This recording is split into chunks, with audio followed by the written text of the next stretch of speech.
दरिद्री तो भाग्यवंत केला, चोरट्याचा बहुमान वाढविला, कीर्तिवानाचा अपमान केला, धुंद झाला तुझा दरबार.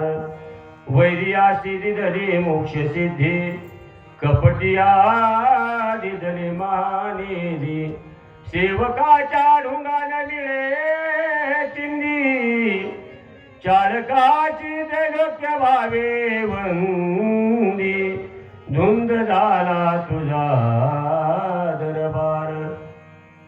पतिव्रता तीव्रता गुंतविली, वेशागणिका ती सत्य लोकी नेली, कळी सकुळा लाविली, यादव वृंदा ही गोष्ट नाही बरी केली, धुंद झाला तुझा दरबार.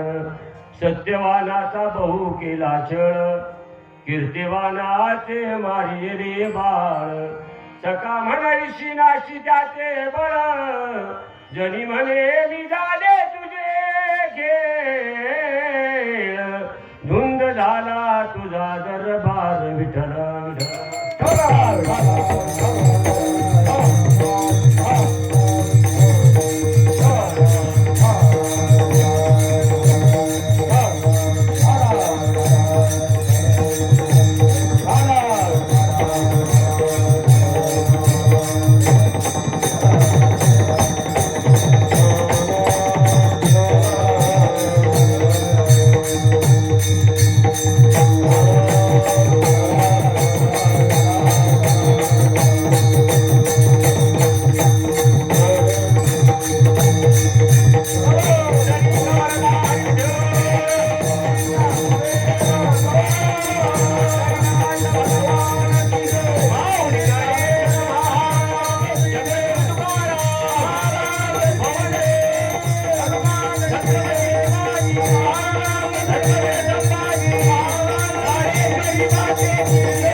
पक्षी नेला तरी तू भाग्यवंत केला चोरट्याचा बहुमान वाढविला कीर्तिवानाचा अपमान केला धुंद झाला तुझा दरबार पांडुरंगा करू प्रथम पांडुरंगा करू प्रथम मना पांडुरंगा करू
त्यांच्या कृपादाने कथेचा विस्तार बाबाजी सद्गुरु दासपादा यांचे केले स्मरण होय सकळ विद्यांचे अधिकरण तेची वंद श्रीचरण श्रीगुंठते नमस्कार मी आता अलंकापुरी रम्य सिंहासनस्थं पदांबुज तेजस्पुरी दत्तरीशं विधिन्द्रादिदेव हिस्राश्रियमानं समाधिस्थ मूर्ती भजे ज्ञान ओम नमो ज्ञानेश्वराय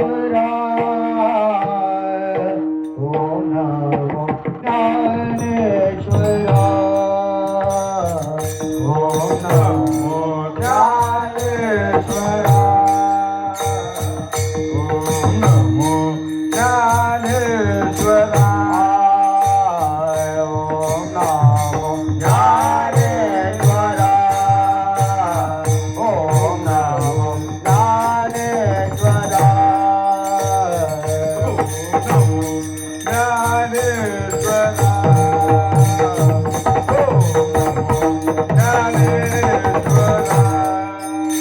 करुणा करा दयाळा करुणा करा दयाळा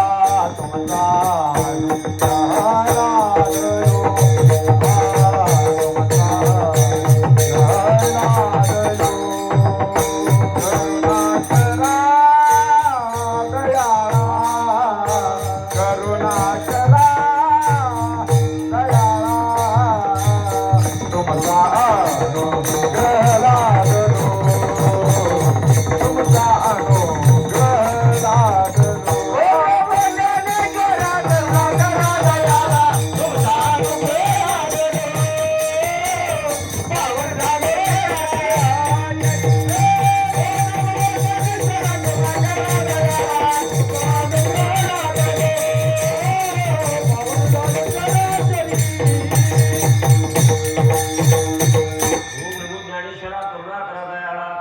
तुमचा अनुग्रह लादलो पावन झालो चराचरी नमो सद्गुरु तुकया ज्ञान दीपा नमो सद्गुरु सच्चिदानंद रूपा, नमो सद्गुरु भक्त कल्याण मूर्ती, नमो सद्गुरु भास्करा पूर्ण कीर्ती, मस्तक माझा पायावरी, मस्तक माझा पायावरी, मस्तक माझा पायावरी, या मानवरे संतांच्या, या वारकरी संतांच्या, या वारकरी संतांच्या, या वारकरी संतांच्या, या वारकरी संतांच्या, या वारकरी संतांच्या. आनंदी निर्गुण प्रकटरी भवानी, आनंदी निर्गुण प्रकटरी भवानी, ओ महिषासुर मर्दनाला गोरी, ओ महिषासुर मर्दनाला गोरी, विरता पाठी करावया धाडणी, विरता पाठी करावया धाडणी, भक्ता लागे तुपावती निर्वाणी, लागे तुपावती निर्वाणी, लागे तुपावती निर्वाणी, भक्ता लागे तुपावती निर्वाणी.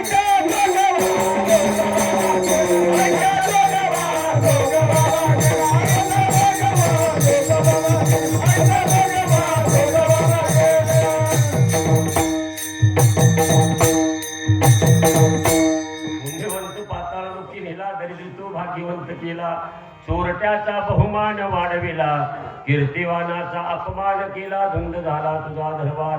प्रस्तुत प्राप्त स्थळी अखंड हरिनाम सप्ताह ज्ञानेश्वरी पारायण वर्ष 63 आणि 63व्या वर्षी असेल.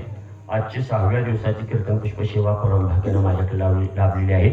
सेवेसाठी घेतलेला अभंग विश्वंत महाराष्ट्र भूषण, ज्या संत महिलेने भागवत तर्वाची पताका महाराष्ट्रात नव्हे तर पंजाबकडे झळकवली अशी संत जनाई महाराज या अभंगातून देवाकडे भांडतात.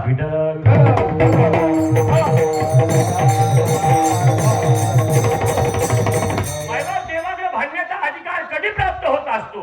ज्यावेळी आपल्या जवळ भगवत रूपी बँकेमध्ये नामचिंतनाची ठेव भरपूर असेल, त्यावेळेला चेक वटवायला गेलो तर आपला चेक वटेल, आपली ठेव नसायची आणि चेक वटवायला जायचो. खोटा चेक म्हणून बेडा पडल्याशिवाय राहणार नाही. अभंग फार मोठा आहे, जवळजवळ एका चरणामध्ये 4 कथा आहेत. अशा एकूण किती चरण आहेत सचिन महाराज? 16 चरण आहेत होय.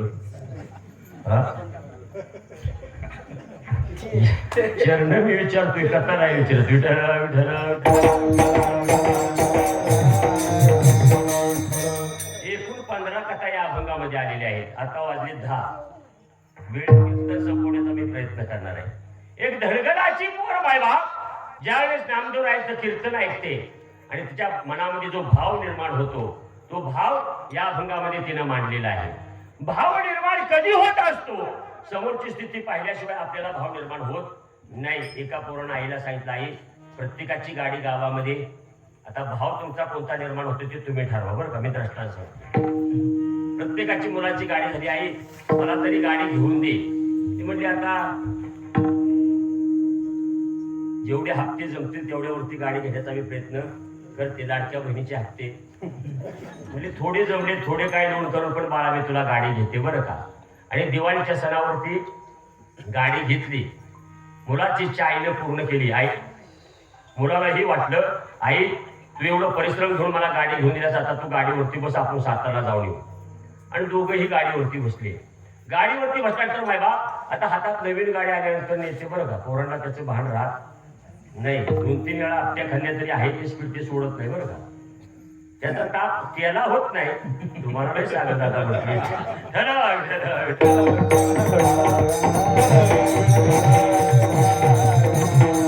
आईला गाडीवरती बसवली आणि यानं गाडीला स्टार्टर मारला, गाडी चालू केली. आता नवीन वाहन म्हटल्यानंतर किती पळते याचं त्याला भान राहिले नाही.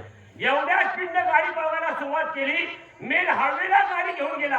आई म्हणती बाळा गाडी दमानं चालव, आई म्हणती बाळा गाडी दमानं चालव, मला भीती वाटत्या.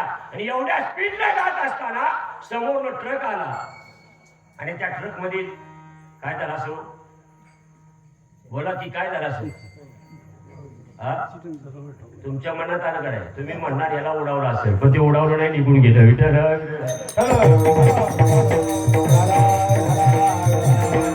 भाव निर्माण झाला की ती दोघंही संपली. म्हणजे पुढचं चित्र पाहिल्यानंतर आपल्याला वाटतं की आता हे थांबणार नाही. जनाबाईनं कीर्तन ऐकलं. तिच्या आई वडील दमा आणि करुंडा जनाबाई म्हणते आई बाबा तुम्ही दरवर्षी पंढरपूरला जाता पण मला कधी म्हटलं नाही की जरी पंढरपूरला चल. तिच्या आई वडील म्हणतात जरी अगं पंढरपूरला फार गर्दी असते कारण हट्ट चांगल्या गोष्टीचा असावा वाईट गोष्टीचा कधी नसावा. मंडळी म्हटली ना मला पंढरपूरला जायचं घेऊन जावं पिक्चर बघायला जायचं म्हटलं की न्यावं का नको. म्हणजे भाव चांगला असेल तिचा भाव जर चांगला असेल पंढरपूरला जायचं तर तिला पंढरपूर हे दाखवलीच पाहिजे. जनाबाईला सांगितलं आमच्याबरोबर तुला पंढरपूरला नेतो. पंढरपूरमध्ये जनाबाई गेली आणि गेल्यानंतर मैबा दमानी करुंडानं दर्शन घेतलं आणि ज्या भक्तीची ओढ माझ्या जनाईला लागली होती कीर्तनातलं फक्त तिने देवाचं वर्णन ऐकलं होतं. देव कसा आहे राजस कुमार मदनाचा पुतळा रवी शशी कळा लोपलिया कस्तुरी मळवट चंदनाची उटी. देवाचं वर्णन तिने कीर्तनात ऐकलं होतं पण देवाला पाहायची आवड तिच्या मनामध्ये होती. ती म्हणते देवाला मी पाहणारच आणि मी तुमच्या बरोबर येणारच. सकारात्मक बोलल्यामुळं आई वडिलांनी तिला पंढरपूरला नेलं. जनाबाईने पांडुरंगाच्या समोर उभी राहिल्याबरोबर तिची अवस्था अशी झाली देवावर पला देवावर पला देवावर पला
आपण कुठं हे ती विसरूनच गेली.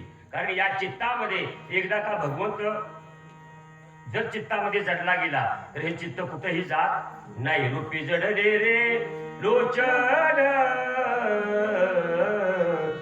पायी स्थिरावले मन पायी स्थिरावले मन. या चित्तामध्ये एकदा का देवाची मूर्ती जडली केली की मन हे कुठं धावत नाही. म्हणून तर तुकाराम महाराज म्हणले आता कुठे धावी मन तुझे चरण देखली या. भगवंताचं रूप पाहिल्यानंतर हे मन कुठेही धावत नाही. कारण हे मन आणि माशीचा स्वभाव एक आहे. ज्ञानोबा म्हणतात म्हणून ऐसे कसे होईल का मरकट समाधी लागेल रहा म्हणत या राहिलं महावातू. माकडाला समाधी अवस्थेत तुम्ही कधी पाहिले का? कुठं बी असू द्या इकडं वाईट खंदळी इकडं वाईट खंदळी शांत कधी जात बसत नाही. मुलाचा आणि माकडाचा स्वभाव एक असतो. किती असू द्या किती समाज असू द्या लहान मुलं कीर्तन कधी ऐकू देणार नाही. एकाने माकडानं बोकड पाळला होता आणि पूर्वीच्या काळामध्ये पहा ते खेळ करायची माकडं. दोन माकड एका माकडाचं नाव दिलीप कुमार एका माकडाचं नाव वैजयंतीमार. म्हणजे मी बघितलंय सागर महाराज बरं का. एका माकडाला ते लुगडं नेसवायचं माकडं खेळ करायची माकडं आणि नवरा बायको अशी चालली होती आणि जाता जाता हा म्हणतो चल की खेळ बघायला जाऊ. म्हटलं कशाला खेळ बघायला रोजच बघते मी. म्हणलं तू अशी का म्हणते रोजच बघते म्हणजे ती माकडं काय म्हणजे तुम्ही काय कमी यावे त्यांच्यापेक्षा.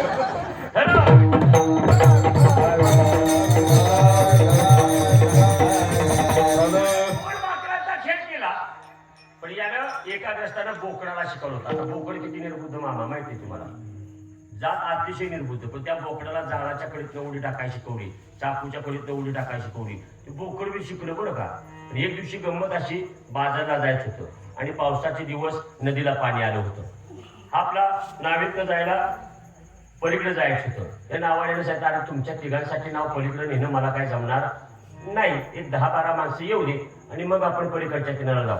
10-12 माणसं आल्यानंतर ती माणसं नावेत बसली. तशी ती 10-12 माणसं म्हणली हो दादा त्या माकडवाल्याला तेवढं तुम्ही नावेत घेऊ नका. म्हणलं हे तुझ्यासाठी तुमच्यासाठी तर थांबलाय आणि तुम्ही म्हणले घेऊ नका म्हणताय. नाही नाही म्हणले माकड नावेत कधी गप बसणार नाही. ती जात चंचल आहे कधीही गप बसणार नाही. एखाद्याच्या अंगावर घेऊन धरून गेलं तर हे काय रस्त्याचा प्रवास आहे का पळून जायला पाण्यात जायचं म्हणजे पळायचं कुठं.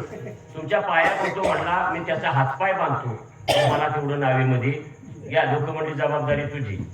हा म्हणले चालेल. त्यानं हातपाय बांधलं. बोकड नावेत टाकला माकड नावे टाकलं. सकाळची वेळ होती गार वारा सुटला होता. सर्व मंडळी शांत बसली होती.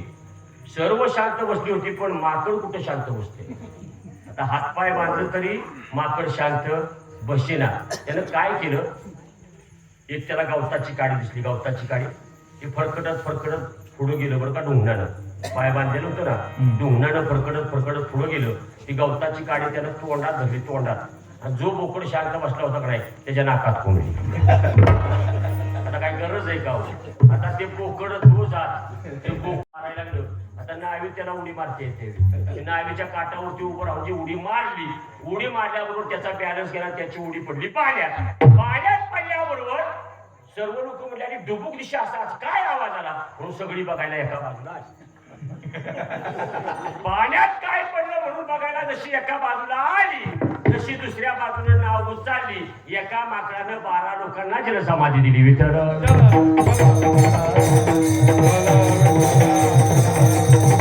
एक मन आहे. हे मन एक आहे. कीर्तना जरी असलं तरी घरनं जाऊन येणार. मी पुढं कीर्तन सांगतोय 4 लोक आली तरी तिकडे बघितल्याशिवाय राहा म्हणजे कळते तुम्हाला.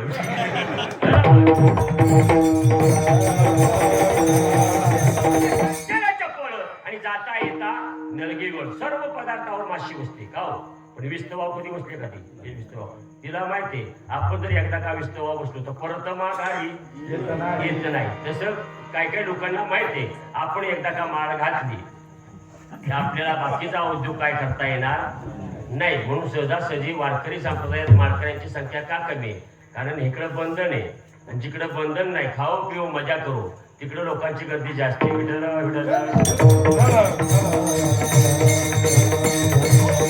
आणि देवाजवळ गेल्याबरोबर तिचं मन स्थिर झालं आणि मन स्थिर झाल्यानंतर तिच्या आई वडील म्हणतात जणे अगं मागं पाठीमागं लोक दर्शनाला उभे राहिल्या. चल म्हणले घरी जायचे आपल्याला. नाही नाही म्हणले ज्या देहाची निर्मिती ज्याच्यासाठी केलेली आहे तो देह मी इथं समर्पित करणार आहे. मी तुमच्याबरोबर घरी येणार नाही. कारण हा देह देताना भजनासाठी भगवंताने दिला. ज्यावेळेस सृष्टी निर्माण केली अनेक जीव निर्माण केले त्यावेळेस हा एक जीव निर्माण केला. म्हणजे कधी केला माहिती का सगळे प्राणी निर्माण केले. तर 4 पायाचे फरफटणारे सरपटणारे सगळे प्राणी निर्माण केले. पण याच्या देवाला जाणणारा कुणीही नव्हता. देव म्हणजे सगळे मी मुख्य प्राणी तयार केले पण याला मला ओळखणारा कोणी मला ओळखणारा कोणी सुद्धा नाही. म्हणून देवाने हे सुधारित मॉडेल निर्माण केलं. आणि सुधारित मॉडेल निर्माण केल्यानंतर देवाने सांगितलं मी तुला हा देह देतो पण मला कधी विसरणार नाहीस असं वचन दे. आपण वचन दिले देवाला बरं का पण ते आपण विसरलोय. ज्यावेळेस हा जीव गर्भामध्ये वाढतो त्यावेळेस देवाकडे प्रार्थना करतो देवा मला या दुःख यातनेतून सोडवा. का तर गर्भामध्ये जन्माला येणं म्हणजे मुख्यमंत्र्याचा हेअर कंडिशन बंगला नाही काय बरं का. मुख्यमंत्र्याचा हेअर कंडिशन बंगला नाही. 9 मास कष्ट राशी आणि 10व्याने प्रसूत झाली. येताची कर्मदार तुझी मान अडकली. याच्यामध्ये विस्तारले चहूकडे नाकी तोंडी कृमीकडे गर्भवासाचे दुःख गाडे हे दुःख कोणापुढे सांगावे. या जीवाला तळपतं ते तळपतं आग होती आग. हाका मारतो देवाला देवा सोडव रे देवा सोडव रे देवा सोडव रे. एक वेळ करी या दुःखा वेगळे आणि दुरितांचे दाळे उगवेळे. देवाने सांगितलं मी तुला सोडवतो पण मला वचन दे. म्हणजे काय वचन देऊ की मी तुला कधीही विसरणार नाही. देवाला आपण वचन दिले आणि देवाने वचन घेतल्याबरोबर 2 मिनिटात या जीवाला मोकळं केलं. मोकळं केल्याबरोबर जन्माला आल्याबरोबर कलियुगाचा जसा वारा लागला तसं बिघडलं ना. बिघडलं म्हणजे जन्माला आल्याबरोबरच रडतानाच होते कहवा कहवा कहवा. देव म्हणले आत होते तावा.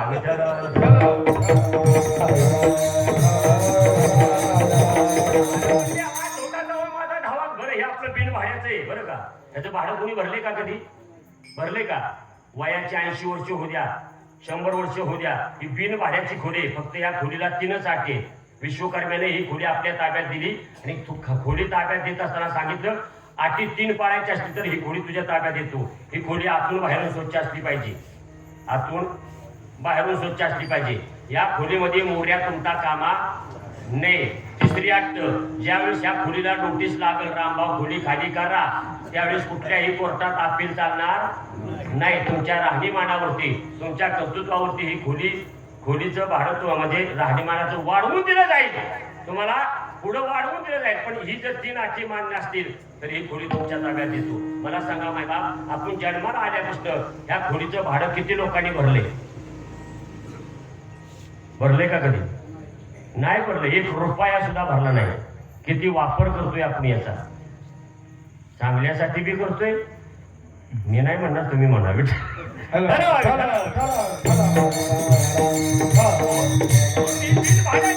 हे दिलेलं आहे.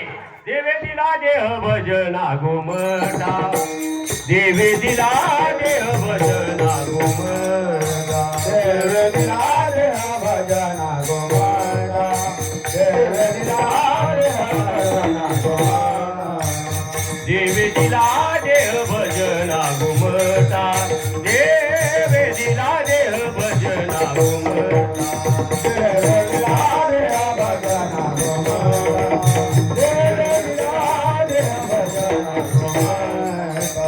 तुझ्या झाडा बाटा बाजिकेचा म्हणा, तुझ्या झाडा बाटा बाजिकेचा, तुझ्या झाडा बाटा बाजिकेचा,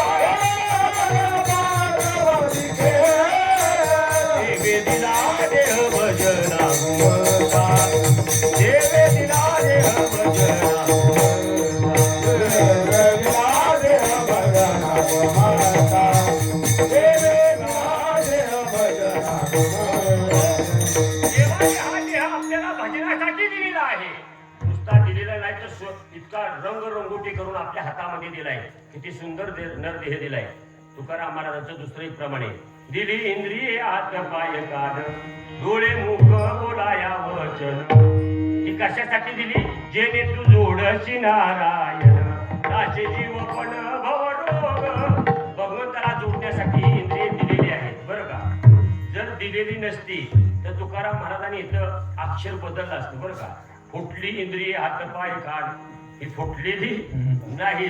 देह हा पाताचा आणि ला उसना, आणि शेती त्याचा त्याला द्यावा लागेल. हे उसना आणले आपण, हे त्याचं त्याला द्यावं लागणार आहे. कधी येणार नाही तुम्ही, अहो कधी नाही कधीतरी द्यावं लागणार आहे. म्हणून जनाईने सांगितलं, ज्यासाठी या देहाची निर्मिती केलेली आहे तो देह मी देवाच्या चरणावरती समर्पित करणार आहे. तुम्ही खुशाल घरी निघून जा. आणि जनाई तर रावणामध्ये गरुड खांबाला टेकून बसली. आणि टेकून बसल्यानंतर रोज नामदेव राय काकड आरतीला यायचे. काकड आरतीनंतर झाल्यानंतर पाहायची तर ही मुलगी 1 दिवस झालं, 2 दिवस झालं, 3 दिवस झालं, मुलगी ही गरुड खांबाला टेकून बसलेली होती. एक दिवशी नामदेव राय म्हणतात, काय म्हणले, कुठलं गाव तुझं, इथं कशी आलीस आणि इथं का बसून राहिल्यास? जनाई या अवस्थेला गेली होती. तिला गावही आठवत नव्हतं आणि नावही आठवत नव्हतं. देश वेश नवे माझा सज फिरत आलो, कडू सत्ता कौनावरी, कोटी स्थिर राहिलो, पाय डोळा म्हणता माझे, तेही तैसा मुकलीलो, परदेशी नाही कोणी, अंध पांगुळ झालो, आता माझी करी चिंता. जनाबाईने सांगितलं, मला नावही आठवत नाही आणि गावही आठवत नाही. शेवटी म्हणली, बाई कथेची सामुग्री देहावसारावरी. जर भजन करायचं असलं, कथा ऐकायची असली तर शरीरामध्ये अवसान असणं फार गरजेचं असतं. तुकाराम महाराजांचा अभंग आहे, कथेची सामुग्री देहावसानावरी आणि नको जाऊ देऊ भंगा आणि गात्र माझी पांडुरंगा. हे शरीर चांगलं आहे तोपर्यंत भगवंताचं नाव चिंतन. एकदा काय एखादा फुल जरी देवानं काढून घेतला का हो, ही 3 पेज लाईन आहे, एखादा फुल जरी देवानं काढून घेतला, आमच्या सागरदाचा अर्धाच काढलाय बरं का.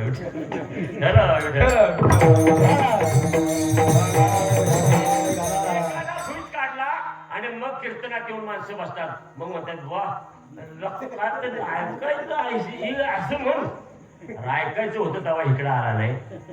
आणि ज्या वेळेस ऐकायला येईना त्यावेळेस आम्ही कीर्तनात येऊन बसतो.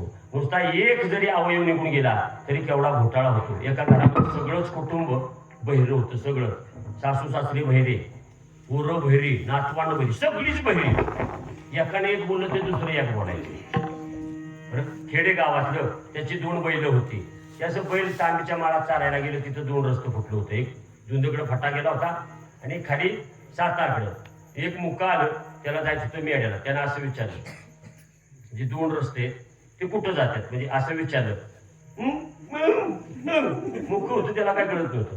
आमच्या सागरदादाला कुमट्यातलं नेहमी मुख म्हणतो बरं का, सप्ताह बसल्यापासून बरं का तात्या, सप्ताह बसल तिथपासून त्याला नुसतं त्या दोघांची भाषा त्यांना कळते.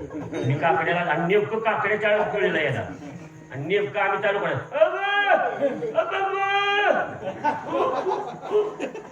त्याला म्हणले काय म्हणते तो सप्ताह कधी सापवायचा. अरे म्हटलं अजून सुरुवात आहे तर सापवाय निघाला म्हटलं विचार.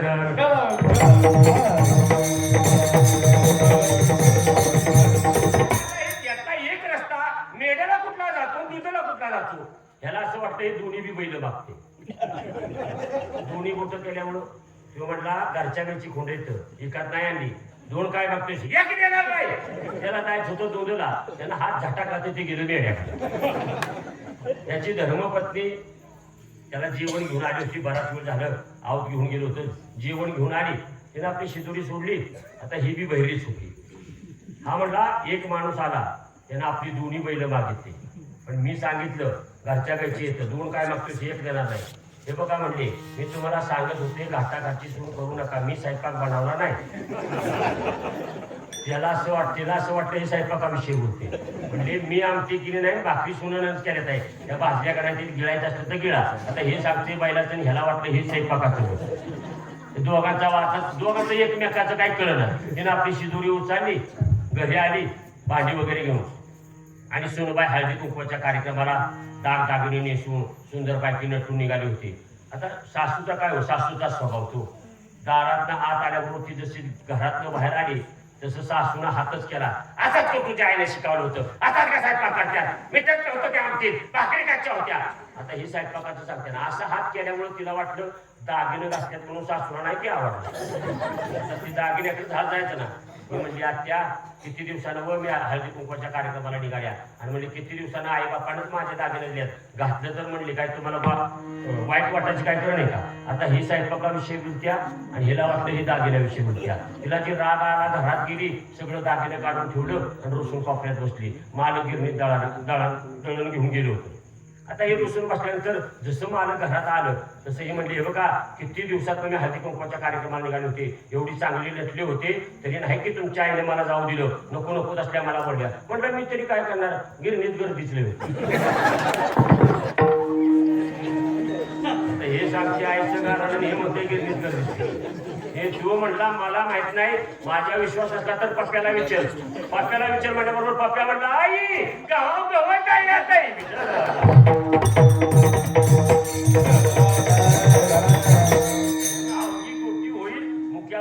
एक अवयव नसला तर भगवंत प्राप्ती करता येत नाही. म्हणून जनाबाई बघा शरीरानं धन दाखल होती पण 4 दिवस जेवली नव्हती. शरीर बाक्षिंद झालं होतं. नामदेवरायाने तिला घरी नेलं आणि घरी नेल्यानंतर नामदेवरायांचं 14 माणसाचं कुटुंब होतं आणि ही 15वी मुलगी हजर केल्याबरोबर गुणाई माता झाडलूट करत होत्या. आता काकडा आरतीचा वेळ असतो बरं का तात्या. एक तर 6:30 तर 6:45 तरी बंद व्हावी काकडा आरती. याच्या पुढे जास्त काकडा आरती चालत नाही. पण त्या दिवशी दामाजी पंतांना जरा काकडा आरतीला उशीर झाला आणि उशीर झाल्याबरोबर या जनाबाईची चौकशी करण्यास 7:30-8 वाजल्या. घरी गेल्याबरोबर गुणाई माता म्हणल्या, या या बुवा या, हे काय काकड्याची येळ आहे का. 9 वाजायला आल्या. इतका उशीर काकडा असतो वय कुठं, घरातली कामं धंदा कोण करायचं म्हणले. आणि ही कार्ती कशा लागल्या असं म्हटल्याबरोबर जनाई चपापली आणि म्हणले आता आपलं काय खरं नाही. पण जनाई फार हुशार होती बरं का. तिनं काय केलं, गुणाई मातेच्या हातातला झाडू घेतला आणि झाडलूट करायला सुरुवात केली. गुणाई माता म्हणल्या मुलगी कामाची दिसत्या बरं का.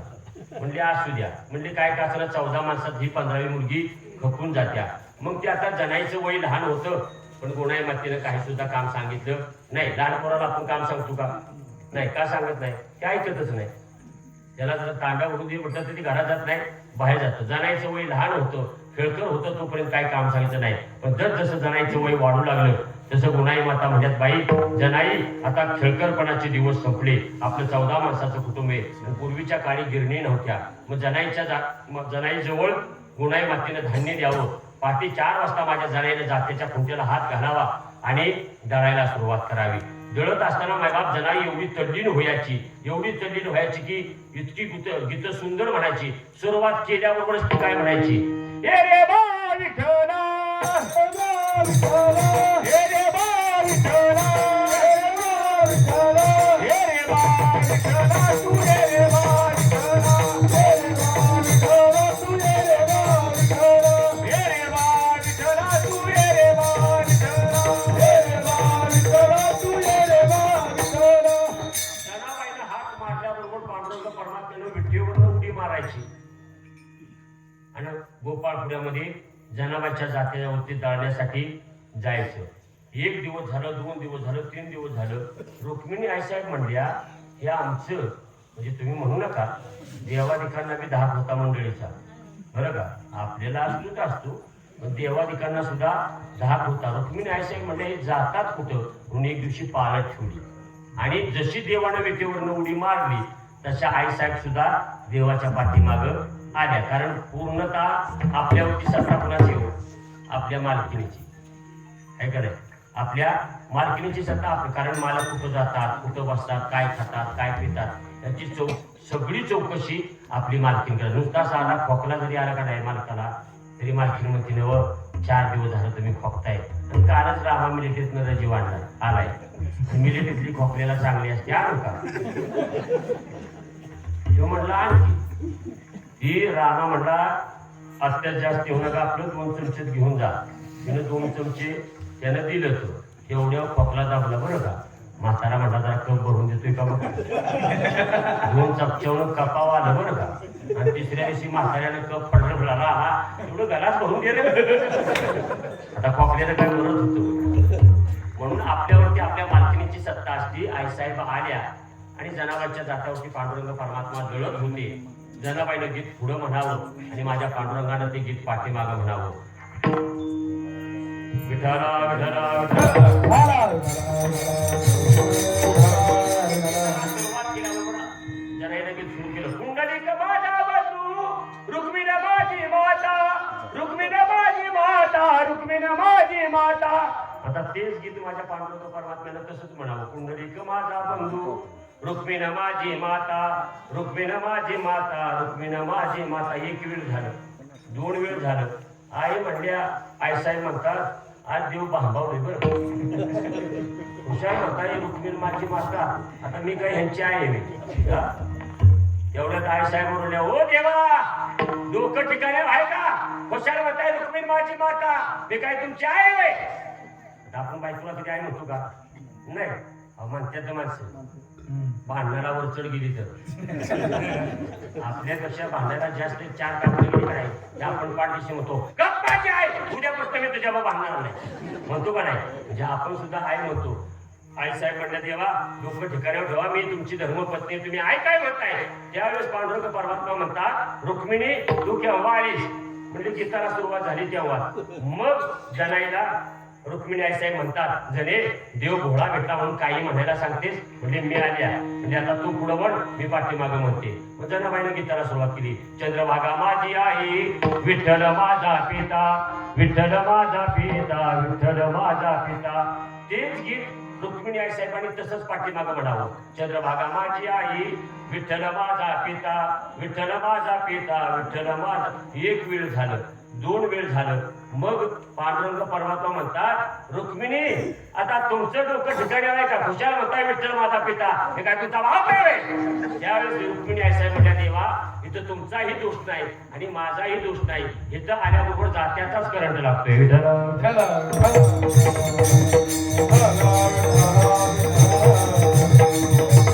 पांडुरंग परमात्मा किती वेळ दळावं याचं पांडुरंग परमात्म्याला भान राहिलं नाही. कारण जनाबाईचा भाव इतका दृढ होता. कसं असतं, जया चित्ती जैसा भाव आणि तया जवळी तैसा देव. तुमचा भाव जर सप्त्यापुरता असेल, तुमचा भाव जर सप्त्यापुरता असेल तर तेवढ्या पुरताच देव तुमच्या सानिध्यात राहतो. एकदा का सप्ताह काला झाला की सप्त्याचं आपलं काय घेणं देणं राहत नाही. मग जसा चित्तामध्ये भाव असेल तसाच देव सुद्धा आपल्या जवळ राहत असतो. आता पूर्वीच्या काळामध्ये लोकांना जेवायला या म्हणायची पद्धत होती का हो? जेवायला या म्हणायची अजून सुद्धा आता ती पद्धत राहिली नाही. कारण प्रत्येक जण आता ज्याच्या त्याच्या व्यापारात असल्यामुळं पूर्वीच्या काळी एक शिक्षक आपल्या शाळेवर जायचं म्हणून काय करता काय नाही म्हणजे जेवायला बसलोय म्हणजे या जेवायला म्हणजे आलं तांब्या म्हणून नाही कसं म्हणता हो आनंद तांब्या म्हणून माझ्याबरोबर ते गुरुजी म्हणजे या त्यांना मी जीव द्या. अहो किती दिवस माणूस जेवायला घालून मला सांगा. नेमकं त्याच वेळेला यायचं त्याला माहिती पडून गेली की बरोबर 9 वाजता गुरुजी जेवायला बसतो. ते नेमकं त्या वेळेला यायचं गुरुजी काय चाललंय काय नाही म्हणजे जेवायला बसतो या जेवायला म्हणजे आला तांब्या म्हणून. 8 दिवस झालं गुरुजींची मंडळी कंटाळली. म्हणजे मी स्वयंपाक करत्या थोडासा हे रोज बांबू येतोय आणि नेमका ह्याच वेळेला येतोय म्हणजे आता ह्याची बोलवण केली पाहिजे. गुरुजी बी कंटाळलं म्हणजे आज पुरणपोळीचा स्वयंपाक कर. आणि पुरणपोळीचा स्वयंपाक केल्यानंतर ह्याला तर गाड्याला लय पुरणपोळी आवडत होती. ते नेमकं त्यावेळेला म्हणजे गुरुजी काय चाललंय म्हणजे काय नाही जेवायला बसलं या जेवायला म्हणजे आला तांब्या म्हणून. घरात गेलं. घरात गेल्याबरोबर यांचं अगोदरच ठरलं होतं गुरुजींचं मंडळीचं. जेवायला बसल्याबरोबर गुरुजींनी जरा आवाज चढवून बोलले म्हणजे तुला काय अक्कल बिक्कल आहे का? इतक्या वर्ष स्वयंपाक करतेस म्हणजे आमची कशी केल्यास ते गुळवणे आले झाले पोळीत पुराण नाही त्या दोघांची हो म्हणून भांडण चालली. हा म्हणला कुठं ह्याला आज आवडत सुचली नेमका आजच भांडणात काढले. आता भांडणात कुणी जेवण का? ते म्हणला नारड्यात घास नाही ही उठवून द्यायची. तर म्हटलं आपण म्हणून ते जेवण आपलं निघून जावं. ते गेलं व उठून एवढं तोंड केलं आणि गेलं बाहेर निघून म्हटलं आज काय आपल्याला जेवण मिळत नाही. आणि बाहेर उठून गेलं आणि या दोघांच्या गप्पा सुरू झाल्या. बाप म्हणले मी कसं खोटं खोटं वराडल्यासारखं केलं. ती म्हणते मी तरी काय केले मी बी खोटं खोटं रडल्यासारखं केलं. ते बाहेरनं आलं म्हणतो मी कसं खोटं खोटं गेल्यासारखं केलं.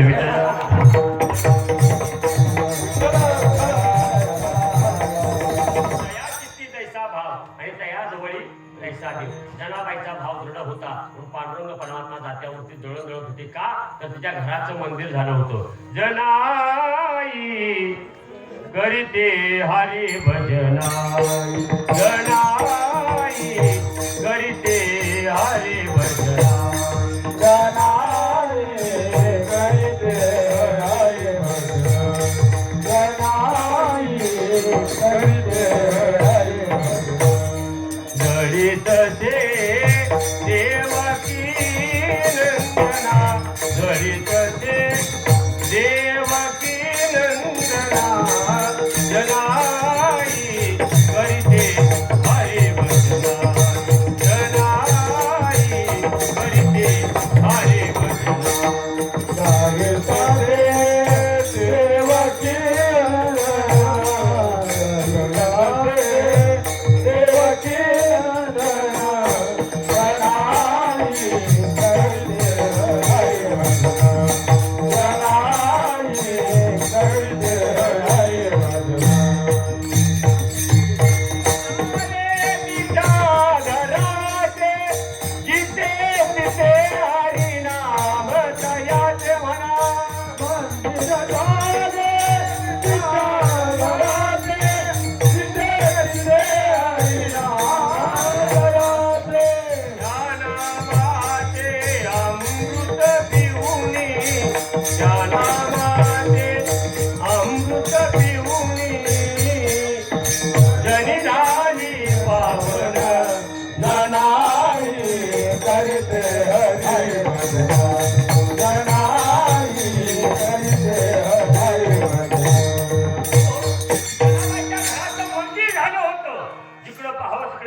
जात्यावरती गीत म्हणायच्या त्या गीतात सुद्धा अर्थ होता. जनाबाईच्या अहो मला सांगा जनाबाईनं गीत गावं आणि ते पांडुरंग परमात्म्यानं त्याचं लिखाण करावं केवढा जनाबाईच्या माझा अधिकार होता. काय काय लोक म्हणतात बुवा महिलेचा अभंग कीर्तनाला घ्यायचा नाही आणि त्याच्या घरी देव राबत होता तुझी काय लायकी बोलायची.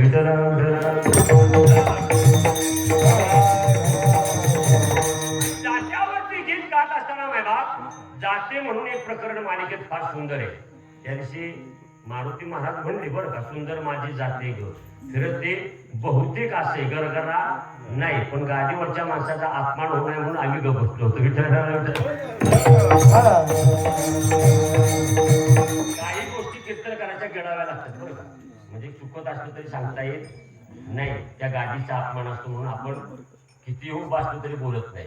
आता महिला मंडळ यांचा आवाज गीत गाण्याच्या बाबतीत फार गोड असतो. आणि बघा तुम्ही अजून सुद्धा काकडा आरतीला इतक्या महिला गाडी म्हणतात का इतक्या.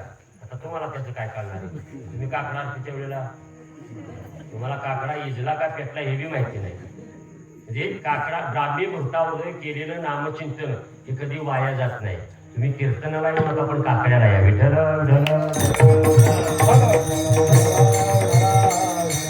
महिला मंडळीचं गीत बी फार सुंदर असतं. मी एक परवा गीत ऐकलं. त्या गीताचा अर्थ तुम्हीच मला सांगा बरं का. ती माऊली इतकी सुंदर गीत गात होती. कसं पाटाला पाणी जात माझ्या बंधूच्या उसाला आणि त्याचा गुळ होईल माझ्या सासूच्या दिवसाला. काय गीताचा अर्थ हो. पाटाला पाणी पुराच्या भावाच्या उसाला लावते. त्या उसाचा गुळ तयार करत्या आणि तो गुळ कुठं आणत्या. असं म्हणेल कासन बाय अजून एखादा म्हणेल का. आमच्या गीतात अर्थ राहिलेला नाही. परवा एकाने मुलानं कविता केली आणि ती कविता माझ्याजवळ आणून दिली. म्हणजे महाराज याचा अर्थ सांगा. कवितेची सुरुवात अशी होती बरं का. श्रीकांताप्पा आमुष्याचं टपोर चाललं पडलं होतं. मी नदी किनारी बराच वेळ तुझी वाट पाहिली. तू आलीच नाहीस. मी यालाच तरी येईल का. आमुष्य दिवशी तू नदी वाट बघत होती. आता आमुष्य दिवशी चालणं असतं होय.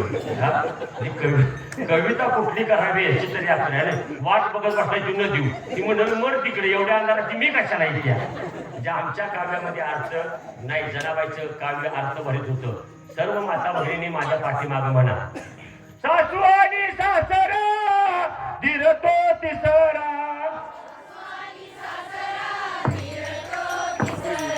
सासरा म्हणा सासरा नव्हतं. सासू आणि सासरा दिरतो तिसरा. तुम्ही पुढच्या म्हणू नका. त्या बॉक्सच्या पाठीमागच्या म्हणा. सासू आणि सासरा दिरतो तिसरा. वा वा. आता सगळ्या जणी म्हणा. ओ लगाऊ भ्रतारा तू ये रे बा विठ्ठला.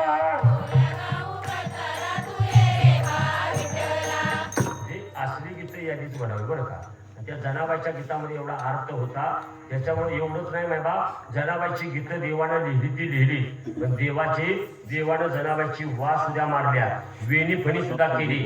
एवढंच नाही तर गौऱ्या असतात शेणी. त्या शेणी थापल्या. कबीरदासजी जनाबाईच्या दर्शनाला आले तर जनाबाई शेजारी बरोबर कडकडून भांडण करत होत्या.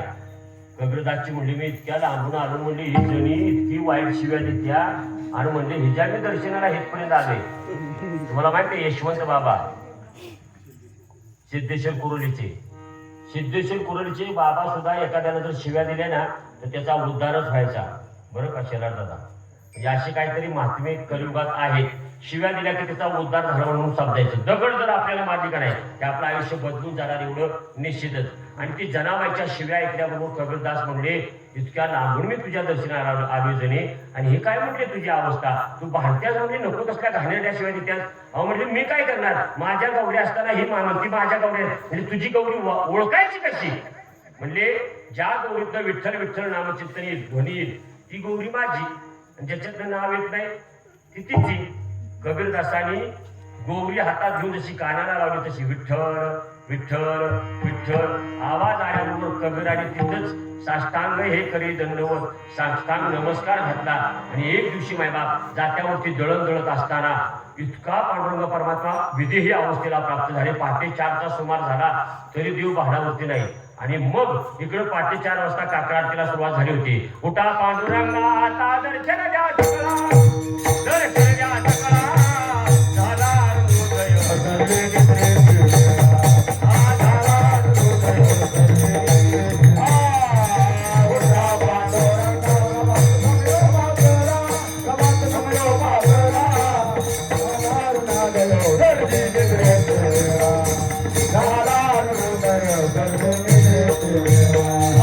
संत साधू म्हणिया वगे झाले ती गोरा.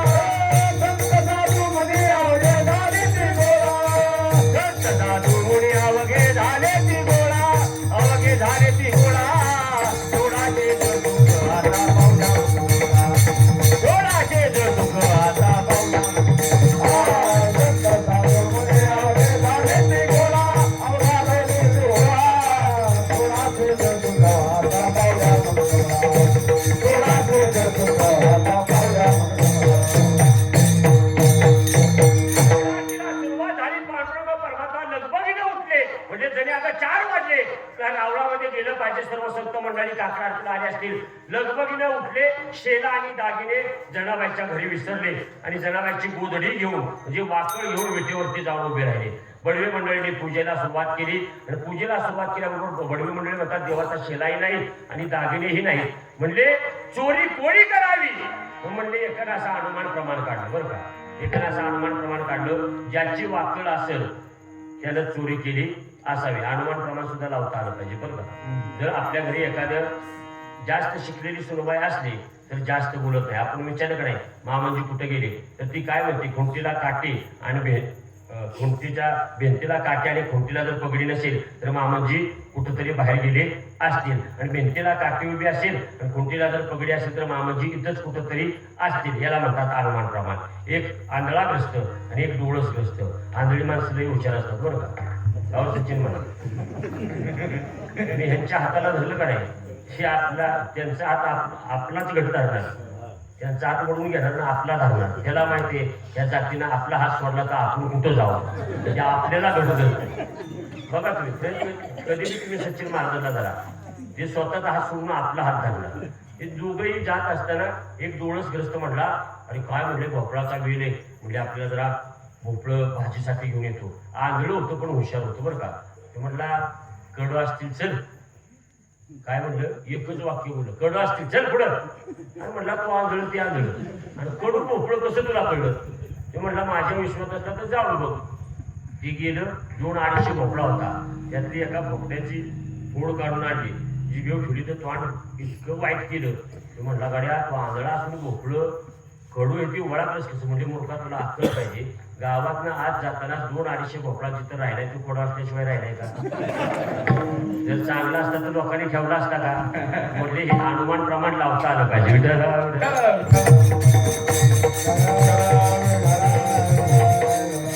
एक महिला म्हणजे पाहता का यांच्या जनाबाईची वाकडे आणि जनाबाईच्या घरी देव जुळून करायला जात होते ती नाही चोरी केली असावी.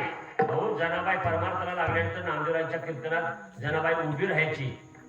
केवढा जनाबाईचा अधिकार होता. नामदेव कीर्तन करे पुढे देवनाचे पांडू. नामदेव कीर्तन करे पुढे देवनाचे पांडू.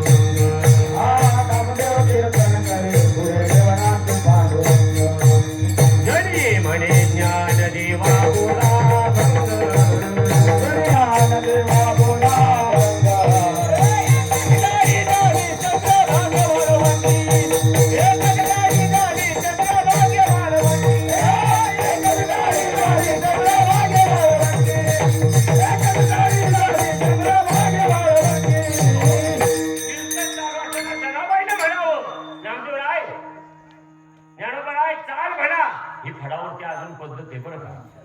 एकाच उदाहरण सांगायचं.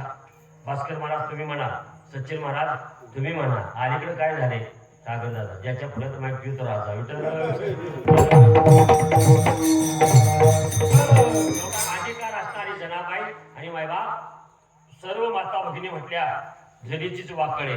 सर्व बडवे मंडळी जनाबाईच्या घरी गोपाळपुऱ्यामध्ये गेली आणि गेल्यानंतर मायबाप जनाबाईच्या घराची झडती घेतली. जनाई पाण्यावरती गेली होती.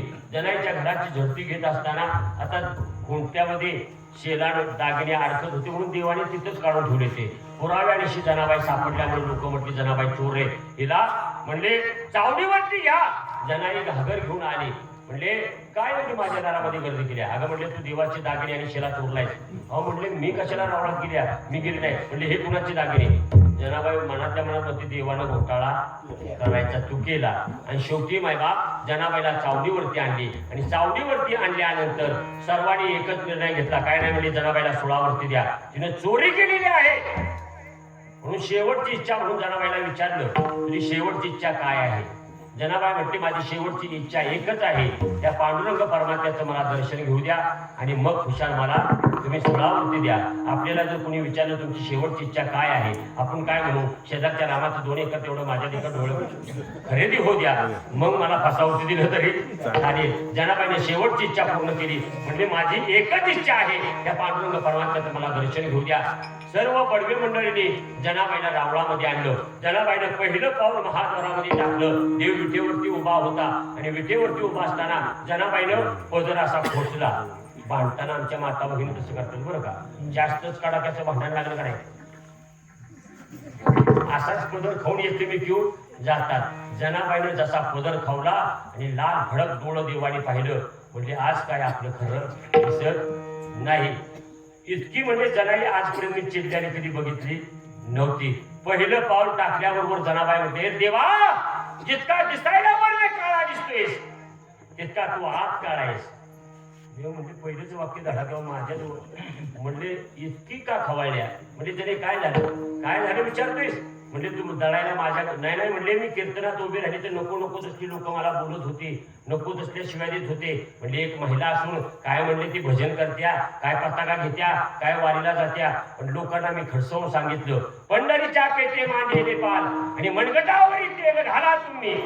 पंढरीच्या पेटीमध्ये मी पार मांडले, मनगटावर तेल घालून काय बोंबलायचं ते बोंबला. म्हणून अशी भक्ती केली तर देवाची प्राप्ती होते. नाही तर आम्ही माळ घातली की वरणच बटलं लावतोय. काय म्हणलं काय रामा फार वरलं बटन लावले काय म्हणला, लोक बुवा म्हणतात ते. बुवाला बुवाच म्हणतील का बाय म्हणतील, बुवाला बुवाच लोक म्हणतील. म्हणून कधी भक्ती करताना लाजायचं नाही. जनाबाईनं शिवी एवढ्या थांबली नाही जनाबाई.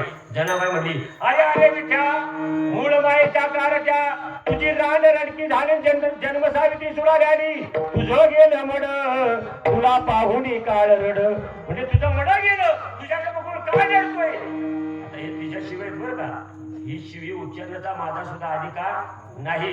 जनाबाई एवढी खवळली आणि लोकांना सुद्धा जनाबाईने सांगितलं, डोईचा पदर आला खंजावरी, डोईचा पदर आला खंजावरी, डोईचा पदर आला खंजावरी, डोईचा पदर आला खंजावरी.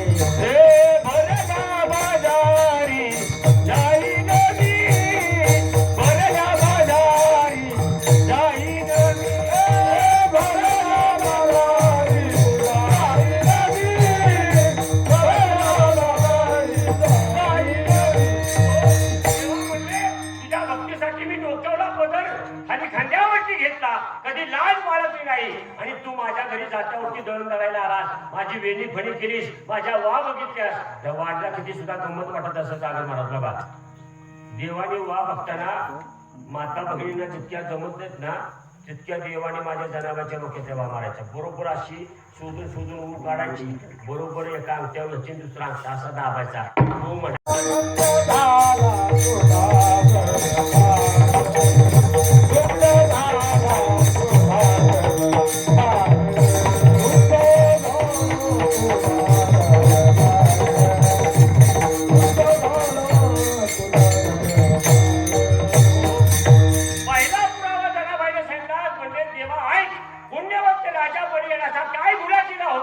त्याच्याजवळ गेलास, त्रिपाद भूमिदान मागितलीस आणि त्याला पाताळामध्ये घाततात. म्हणून पुण्यवंत पाताळाला केलेला, दरिद्री तो भाग्यवंत केला. ज्या सुदाम्याच्या घरी 18 विश्व दारिद्र्य नांदत होतं, त्याला सोन्याचा गाव दिलास. आहे तुझ्या दरबारामध्ये न्याय देवा, तुझ्या दरबारामध्ये न्याय राहिलेला नाही. दरिद्री तो भाग्यवंत केला.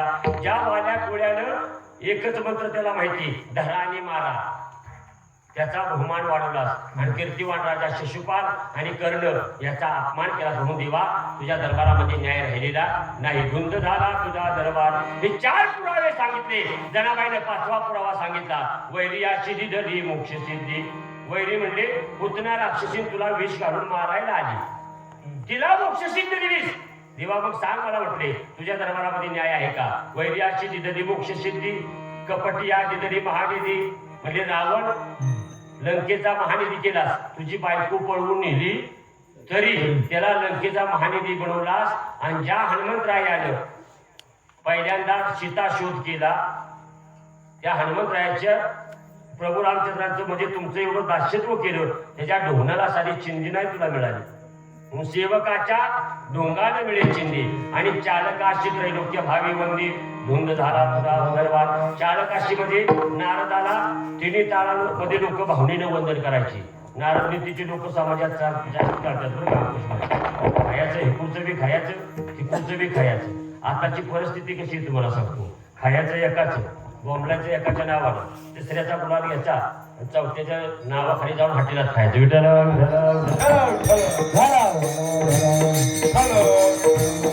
देवाकडे गेले तरी देवाच्या पक्षाला वाटायचं नारद 101% आपलाच माणूस आहे आणि राक्षसाकडे गेलं की राक्षस म्हणायचे नारद ना आपल्याच पक्षाचा माणूस आहे म्हणली हा गद्दारपणा करणार नाही नारद बरं का आणि भांडणं लावावी नारदानं एक म्हातारी म्हणजे नारदा दुनियेची भांडणं लावली असतील देवाधिकार आमच्या घरात तू भांडणच लावू शकत नाही नारद म्हटलं म्हातारी माझ्या नादा लागू नको मी तुझ्या घरी न येता भांडण लावून जाईल आणि तसंच झालं जाता जाता नारदानं नुसता गुळाचा खडा म्हातारीच्या उंबरट्यावर ठेवला गुळाचा खडा नुसता जसा उंबरट्यावर ठेवला तसं नारद निघून गेलं तर म्हातारी घरात न बघते की तो गुळाचा खडा ठेवलेला तेवढ्यात काय झालं गुळाच्या खड्याला मुंगळं चिकटलं मुंगळं इतकं आलं तो आतनं मांजरानं कुठलं बघितलं ते मांजरं आलं ते पांजा मारायचं असं मुंगळ्यावर आणि ते मुंगळं मारायचं तेवढ्यात एक डांबीस मुंगळा होता का नाही ते पांजा मारल्याबरोबर मांजराला चावल्याबरोबर ते मांजर घरातनं बाहेर निघालं जसं घरातनं बाहेर निघालं तसं शेजारचं कुत्रं होतं नाही शेजारचं कुत्रं हे शेजारचं कुत्रं मांजरावर धावून आल्याबरोबर जे ह्यांच्या घरातलं पाळलेलं कुत्रं होतं का नाही ते म्हटलं आपल्या घरातलं मांजर असते म्हणून ते जे पळत आलं त्या कुत्र्याची मान धरली आता आपल्या कुत्र्याची मान धरली असं त्या घरातल्या मालकानं जसं बघितलं की जसं बाहेर आलं तसं शेजारच्या कुत्र्याच्या कंबरट्यात काठी घातली मी बघितलं ज्याचं कुत्र होतं त्यानं त्यो आला आणि त्याने ह्याच्या कंबरट्यात काठी घातली एवढी भांडणं झाली ती कोर्टापर्यंत गेली नारद वर्षी दुसऱ्या दिवशी आली नारायण म्हणजे आजी काल काय झालं का भांडायला मिळणार नाही म्हणजे कळीचा नारद खरंच आहेस म्हणजे नुसता फुल ठेवून जर एवढं भांडण लावत असेल तर समोर भांडण लावल्यानं वाटूनच होईल की एखाद्याचं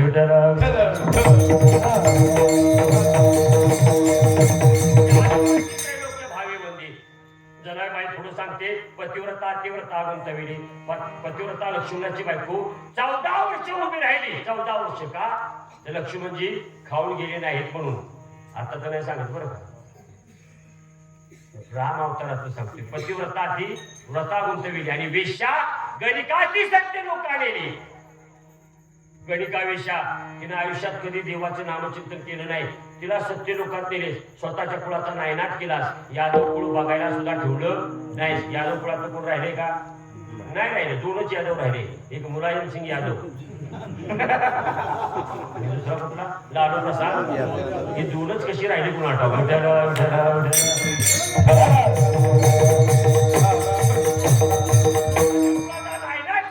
यादवाच्या पुढा तू ही गोष्ट बरी केली नाही पुढा एक म्हणले सत्यवानाचा बहु केला छळ सत्यवान राजा हरिश्चंद्र आणि तारामती राणी या कुटुंबाचा किती छळ केलास म्हणले तुझ्याच कृपा आशीर्वादानं म्हणले यांना वैभव प्राप्त झालं होतं आणि म्हणले या कुटुंबाचा एवढा छळ केला असतो कोबरायचे का बघे बरं का हरिश्चंद्र तारा राणी वाही डोंब्या घरी पाणी हरिश्चंद्र तारा राणी वाही डोंब्या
त्यांनी दिलं एवढंच नाही हरिश्चंद्र राजा डोंब्याच्या घरी पाणी व्हायला राहिला एवढंच नाही तारावती ज्या राणीनं कधी तांब्या भरून घेतला नाही एका मूर्खतेचं काम करू लागली. देवा या कुटुंबाची पार तू वाताहात केलीस. एवढंच नाही तर हरिश्चंद्र तारा राणी निवाहे डोंब्या घरी पाणी म्हणून सत्यवानाचा बहुकीला छळ कीर्तिवानाचे मारी येणे बाळ कीर्तिवान राजा शरीराने सांगुना यांच्या पोटी तुमच्या कृपाशीर वाणाचं मूल झालं होतं. तेही तुम्ही त्यांच्यापासून छिनून घेतलं, हरवून घेतलं. म्हणजे देवा तुमच्या दरबारामध्ये न्याय राहिलेला नाही. म्हणून सत्यवानाचा बहुकीला छळ कीर्तिवानाचे मारी येणे बाळ सका म्हणविषयीनाशी त्याचे बळ जरी म्हणे मी जाणे तुझे कळ.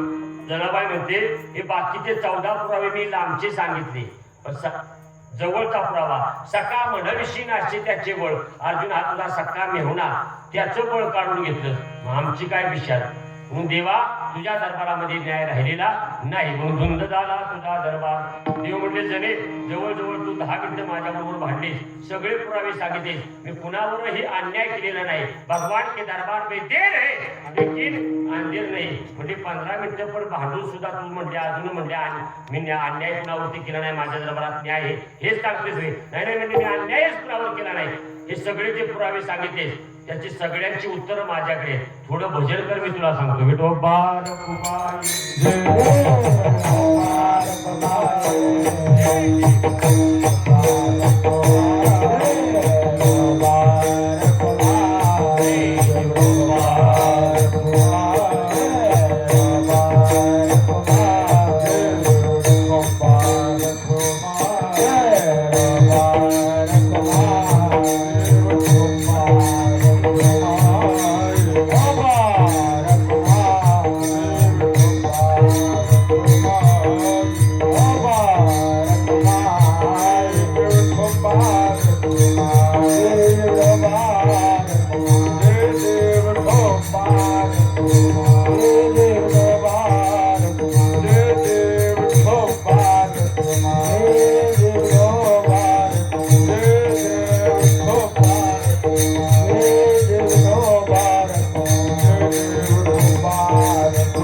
देवाने याच्यामध्ये 3 भूमिका केल्या बरं का. जनाबाईनं देवाला आरोपीच्या पिंजरामध्ये उभं केलं होतं. याचं वकीलपत्र सुद्धा देवाने चालवलं आणि न्यायाधीशाचं कामही देवानेच केलं. देवाने पहिली केस टेबलावरती घेतली. म्हणजे त्याने तू म्हणतेस पुण्यवंत राजा बळी याला मी पाताळामध्ये घातला, हे तुझं म्हणणं बरोबर आहे. ज्यावेळेस म्हणजे बळीराजाने 99 यज्ञ पूर्ण केले आणि 100व्या यज्ञाला सुरुवात केल्याबरोबर सगळे देवदेवता माझ्याकडे मोर्चा घेऊन आले. म्हणजे देवा इंद्राची गादी वाचवा. जर राक्षस कुळातला राजा झाला तर म्हणले धर्म राहणार नाही, अधर्म माझे, ही गादी वाचवा तरच म्हणले धर्म टिकेल, नाहीतर हा जर राजा झाला तर धर्म नष्ट होईल. म्हणून मी बळीराजाजवळ गेलो आणि वामनाचं रूप धारण करून गेलो बटूचं वेश. आणि तिथे गेल्यानंतर म्हणलं बळीराजाला सांगितलं त्रिपाद भूमी दान पाहिजे. आता बळीराजानं वचन दिलं, म्हणजे त्रिपाद भूमी दान दिली. वचन दिल्यानंतर आता बळीराजाला काय वाटलं 3 पावलं जमीन म्हणजे पक्वाचा इतकी. बरं शुकाचार्याने सांगितलं बळी संकल्प सोडू नको, हात तुला फसवेल. पण शुकाने सांगितलं वचनानं मोडी बोलेल. आपण एखाद्याला वचन दिलं उद्या तू घरी ये, मी तुला 2 लाख रुपये देतो. राजा जाता ते वचन पाळू टाकू नाही. म्हणून वचन पाळायला माणसानं शिकलं पाहिजे. पूर्वीच्या काळामध्ये आता सुद्धा शर्यतीचा एवढा लोकांना नाद आहे का नाही, भयंकर. अलीकडं बघा इतकी पोरं त्याच्यामध्ये गुंतून गेल्या, त्यांना नोकरीचं काय पडलेलं नाही. ओटसूट बैल घ्यायची, रॉन्डलाच जायचं. आणि एक जणांना पाडव्याच्या सणावर बैल 2 खोंड आणली की गाव एका पेटचं आणि म्हटलं पाडव्याच्या सणावरती जायचं नदी धुवायला म्हणून त्यानं बैल झुकल्यानंतर मायबाप बैल खोंड चारणाट असल्यामुळं जशी झुकली कराय तशी वर्ण जी पळायला सुरुवात केली. एक म्हातारी मिस्त्री घासत बसली होती, पोरगी तिची अशी रस्त्यात खेळत होती. आता म्हणला ही पोरगी मारणार, म्हणला ही पोरगी राहणार नाही. ते बोंबलून सांगते, म्हातारे पोरगीला बाजूला घे, ती मरल. म्हातारी म्हणली, तुझ्या बापाचा रस्ता आहे बाजूला टाकी. मिस्त्रीचा चौरा म्हणून, अरे बापाचा रस्ता काय, त्याला बैल आठवण असतं, आपली पोरगी बाजूला घे. तू सांगतोय वरून, अगं आजे पोरगीला धर, पोरगी बाजूला घे.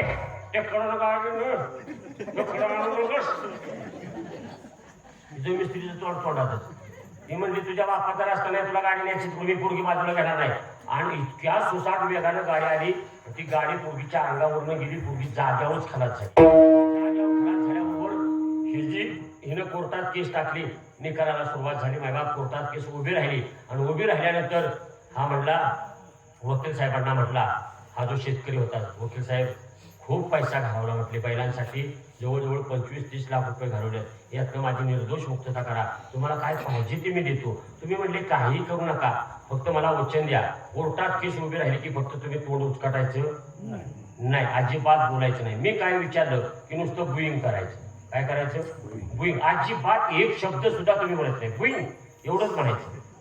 कोर्टात केस उभी राहिली. म्हातारीचा वकील या सदग्रस्ताला प्रश्न विचारू लागला आणि या सदग्रस्ताचा वकील म्हातारीला प्रश्न विचारू लागला.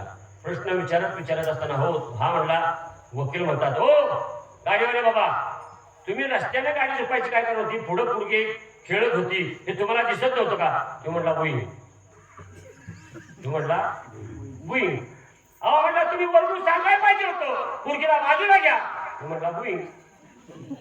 वकील म्हणले, नुसतं बुईंगच करते, याला काही दुसरं येतच नाही का काय? शेवटी पुढच्या घरात म्हातारी उभी होती. हो म्हणले वकील साहेब, ते मुक्क नाही ते नाटक करते.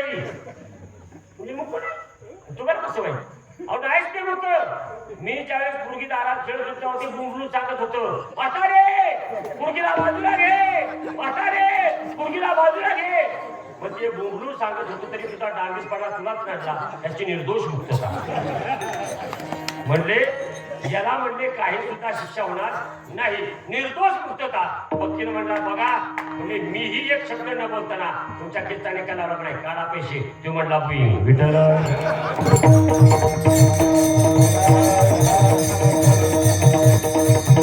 वकिलाला मी बुईंग करून धोका लावून केलं ते वचनानं मोडी बोली देते. म्हणले बळीराजाला मी पाताळात नेला, पण त्याचं राज्य तिथं मी त्याला दिलं आणि त्याच्या द्वारावरती अजूनपर्यंत द्वारपाळ म्हणून काम करतोय. मग जणी सांग, माझ्या दरबारामध्ये न्याय का नाही?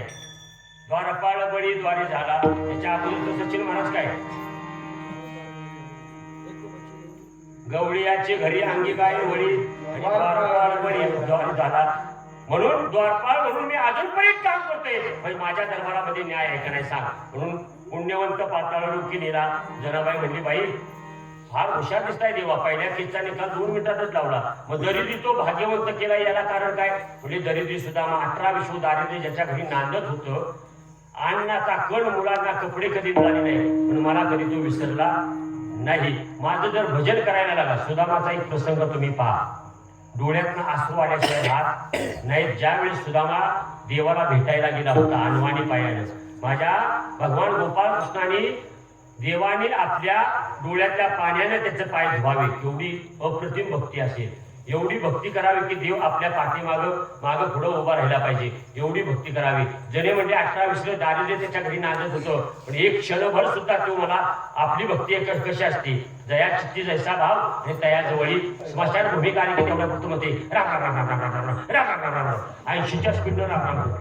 आणि स्मशान भूमिका निघून गेली आणि ग्रामपंचायतीच्या वर कुणी घरी आलं की म्हणते, दिसला ग बाई दिसला असता मध्ये तिथं दिसला असता म्हणजे गावात आला असता का? म्हणजे आपली भक्ती ही भीती पोटी अंतकरणापासून नाही. जणे म्हणजे 18 विश्व दारिद्र्य त्याच्या घरी नांदत होतं, पण तो मला एक कधीही विसरला नाही, म्हणून त्याला भाग्यवंत केला. पण चोरट्या पाण्यापुढे याचा का बहुमान वाढवलास? अगं म्हणली जणे त्याचा अधिकार एवढा प्राप्त झाला, रामनाम एवढं त्यानं जपलं गेलं की मी अवताराला येण्याच्या अगोदर 60,000 वर्ष अगोदर त्यानं रामायण लिहिलं. ओडियाची कीर्ती वाढली गड आणि केले रामायण रामादी. हा नामचिंतनाचा प्रभाव आहे. त्यानं एवढं नामचिंतन केलं की त्यानं रामायण लिहिलं आणि त्या पद्धतीनं मला वागावं लागलं, म्हणून जणे त्याचाही बहुमान वाढविला. कीर्तिमान राजा शिशुपाल आणि कर्ण यांचा का अपमान केला? म्हणजे शिशुपालाबरोबर रुक्मिणीचं लग्न ठरलं होतं. म्हणजे मी अपमान केला नाही, रुक्मिणीनेच मला चिठ्ठी पाठवली होती, देवा बऱ्या मुलानं जर तुम्ही माझ्यावर लग्न केलं नाही तर याचा परिणाम तुम्हाला भोगावा लागेल. म्हणजे मी लग्नाला गेलो होतो, ती जरत घेऊन आली, मला बसवलं, ती मला घेऊन गेली, मी तिला पळवून नेलं नाही. शिशुपाल राजाचा मी अपमान केला नाही. या 4ही केसचा निकाल लावला आणि 5वी केस टेबलावरती घेतली. मग म्हणले पुतना राक्षसी स्तनामध्ये विष काढून मारायला आली, तिला कसा जिता मोक्ष दिला? म्हणजे याला सुद्धा कारण आहे. ज्यावेळेस पुतना यशोदेच्या घरी आली आणि मी पाळण्यामध्ये होतो, मला माहित होतं ही मला मारायला आली आहे, तरी मी पाळण्यात एवढा रडायला लागलो, अचानक रडायला लागलो. आता हिला म्हणलं घरात घ्यायच्या असेल तर आपल्याला रडलंच पाहिजे, म्हणून मी रडायला लागलो. यशोदा मैयेनं मला समजवण्याचा प्रयत्न केला, पण मी बराच वेळ गप्प राहिलो नाही. रडते माझे बाळताने समजाविता रायना रायना रायना समजाविता रायना. रडते माझे बाळताने समजाविता रायना रायना रायना समजाविता रायना. रडते बाळताने समजाविता रायना रायना रायना समजाविता रायना. रडते बाळताने समजाविता रायना रायना रायना समजाविता रायना. नाना परी समजावी ते मागिलते माया देते म्हणा. नाना परी समजावी ते मागिलते माया तो पटून निजनी ते परी उगा रायना रायना रायना समजाविता रायना.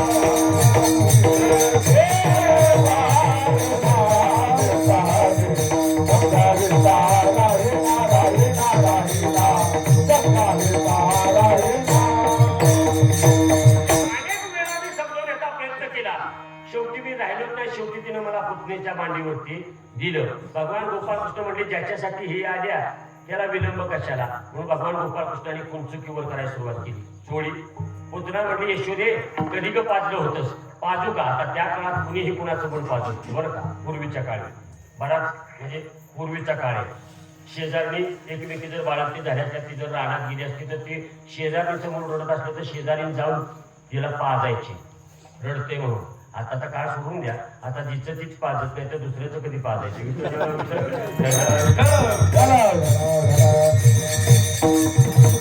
आणि म्हणले मला तिनं मांडीवरती घेतलं, मी कुंचिकीवर केली, तिनं मला दूध पाजायला सुरुवात केली. ती मला मारायला आली होती, कपटी भावनेने मारायला आली होती. पण ज्या वेळेस मी दूध प्राशन केलं आणि विष प्राशन करताना भगवान डोळे झाकेल भगवान शंकराचं ध्यान केलं. म्हणजे भगवान शंकरजी आता तुमचं तुम्ही हलाहल विष पचवा. जशी पंचप्राणाला ओढ लागली, पंचप्राणाला जशी ओढ लावली तशी पुतना म्हणती हे कार्तकायने आलं दिसते. मग ती म्हणायला कृष्णा मुंचती, कृष्णा मुंचती. मुंचती म्हणजे सोड, कृष्णा सोड, कृष्णा सोड, कृष्णा सोड. हिच्या बापाच्यानं सोडतोय गोचरासारखं चिकटलेलं पंचप्राण ओढून घेतलं आणि पुतना राक्षसी स्वरूपामध्ये प्राप्त झाली. आणि 20 कोस असं तिचं जे धड पडलं होतं त्याच्यावरती गोचरासारखं भगवान गोपाळकृष्ण चिकटले होते. सगळ्या गोकुळातल्या शिड्या लावल्या आणि भगवान गोपाळकृष्णाला खाली घेतलं. यशोदा रडायला लागली, आता म्हणजे माझ्या बाळाचं काय खरं नाही.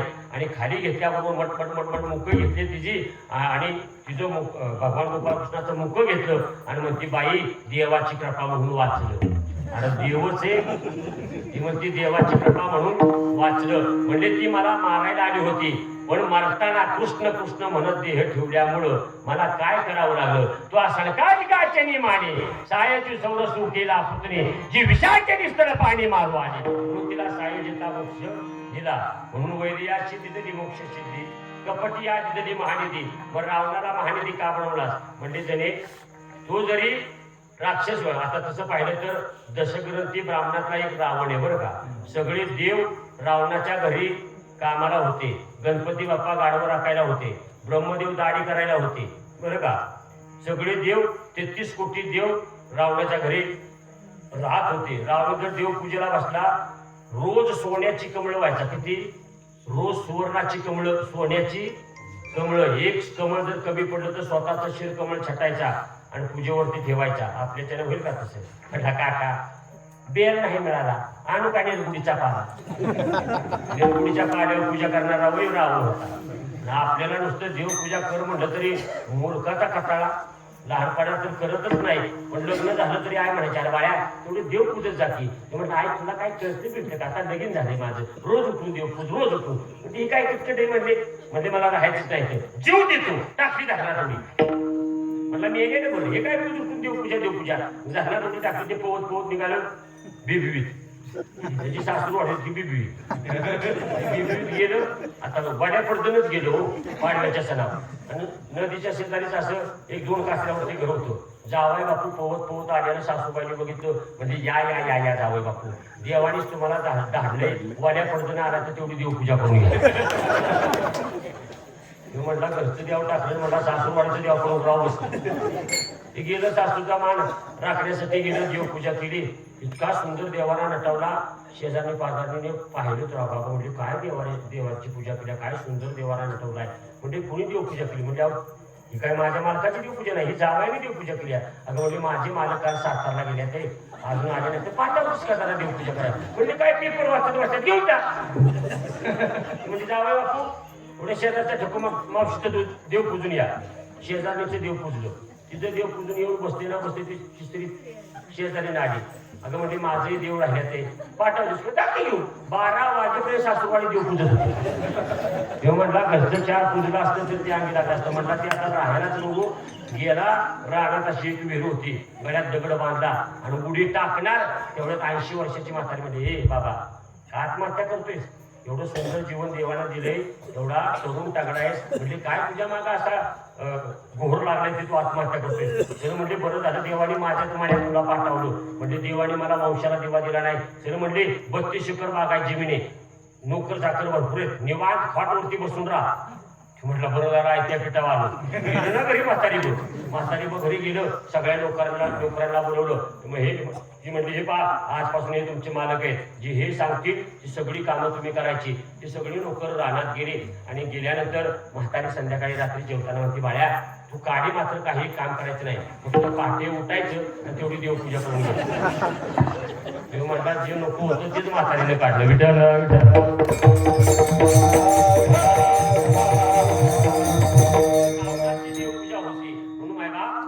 कपटी होता तरी त्याला लंकेचा महानिधी मिळवला म्हणून वैर्याची दिदली मोक्ष सिद्धी आणि कपटिया दिदली महानिधी सेवकाच्या ढोंगाड वेळी चिंदी चाळकाशी त्रैलोक्य बाब पाहून द्याग म्हणले ज्या हनुमंताला मी नवरत्नाचा हार दिला तो नवरत्नाचा हार त्याने दाताखाली डाचून टाकला ज्याने नवरत्नाची किंमत केली नाही ते भरदरी वस्त्राची काय किंमत करणार आहे सेवकाच्या डोंगार मिळे चिंदी आणि चालकाची त्रैलोक्य भावी मंदी नारदाला तिन्ही ताळामध्ये लोक भावनेनं का वंदन करत होती तर त्याच्या मुखामध्ये एकच नामचिंतन होतं नारायण नारायण नारायण आम्हाला तरी मान कशामुळे मिळतोय मी या गादी नारदाच्या उभं राहिले आम्हाला हे मान भगवंताच्या नामचिंतनामुळे मिळतोय नाही तर गावात घरी कोण विचारतोय तू कोण बघत बुवा आणि कोण कुठला कोणी विचारत नाही त्याचं नाव घेतोय तर लोक पैसे पडून पायाकडून पैसे देतात का सांगतात दक्षिणा देतात हे आमच्या कुदरचं काय नाही ही त्याची कृपा आहे माझ्या ज्ञानोबरायांना अन्न मिळालं नाही पण आज आम्ही बासुंदी खातो हे ज्ञानोबरायांचे उपकार आहेत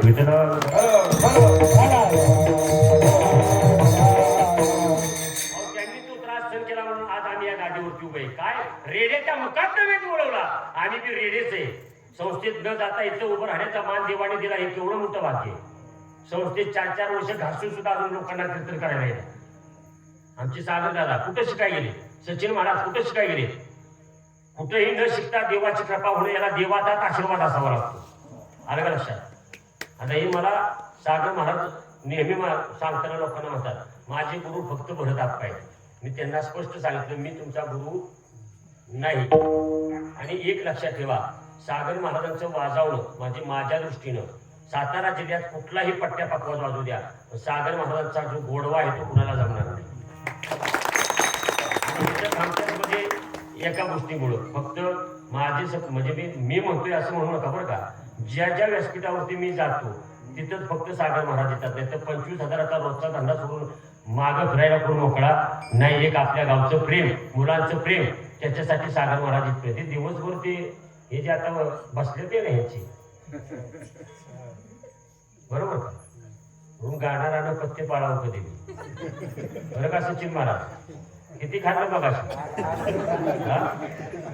8-10 नाही का, मोठं बोलतोय.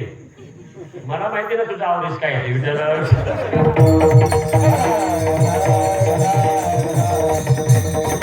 म्हणून नारदाला 3 ताळामध्ये लोक भावनेनं वंदन करत होती.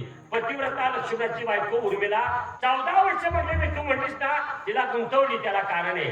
जर उर्मिलेच्या हातचं लक्ष्मणाला जर अन्न खाल्लं असतं तर इंद्रजिताला मारता आलं नसतं. म्हणून पतिव्रता तीव्रता गुंतविली. आणि वेश्या गणिका ती सत्य लोकांना नेली. वेश्याला सत्य लोकात का नेली, तिने एक पोपट पाळला होता. पोपट त्याचं नाव ठेवलं होतं राघोबा. आणि राघोबा राघोबा म्हणत देह ठेवल्यामुळं तिला सत्य लोकांमध्ये न्यावी लागली. कारण माझं गीतेतलं वचन आहे, अंतकालीचे मामेव स्मरण ताकरेवर या प्रयाती समद्भाव या 3 अर्थात संशया. अंत जो अंतकाली माझं स्मरण करतो तो माझ्यापर्यंत येऊन पोहोचतो, यात काय संशय नाही. म्हणून तिला सत्य लोकात नेली. स्वतःच्या कुळाचा नायनाट केला, याला कारण एक आहे. यादव हे व्यसनानं बेधुंद झाले, त्यांना ऋषी बी कळले नाहीत. ऋषींची थट्टा केली. एक पोरग्याला लुगडं निसवून नेलं, लुगडं नेसवून त्याला गरोदरपणाचं सोंग केलं, चिंध्या भरल्या आणि ऋषींची थट्टा केली. म्हणले या मुलीला काय होईल. आता ते ऋषी जाणकार होते, त्यांनी सांगितलं या मुलीला मुसळ होईल आणि तुमच्या कुळाचा नाश करेल. जशी साडी या मुलाने फेडली तसं मुसळच खाली पडलं. पडल्याबरोबर ती सगळी भिजली. म्हणजे आता हे मुसळ नाश करण्यापेक्षा आपण हे घासून घासून घासून टाकून देऊ.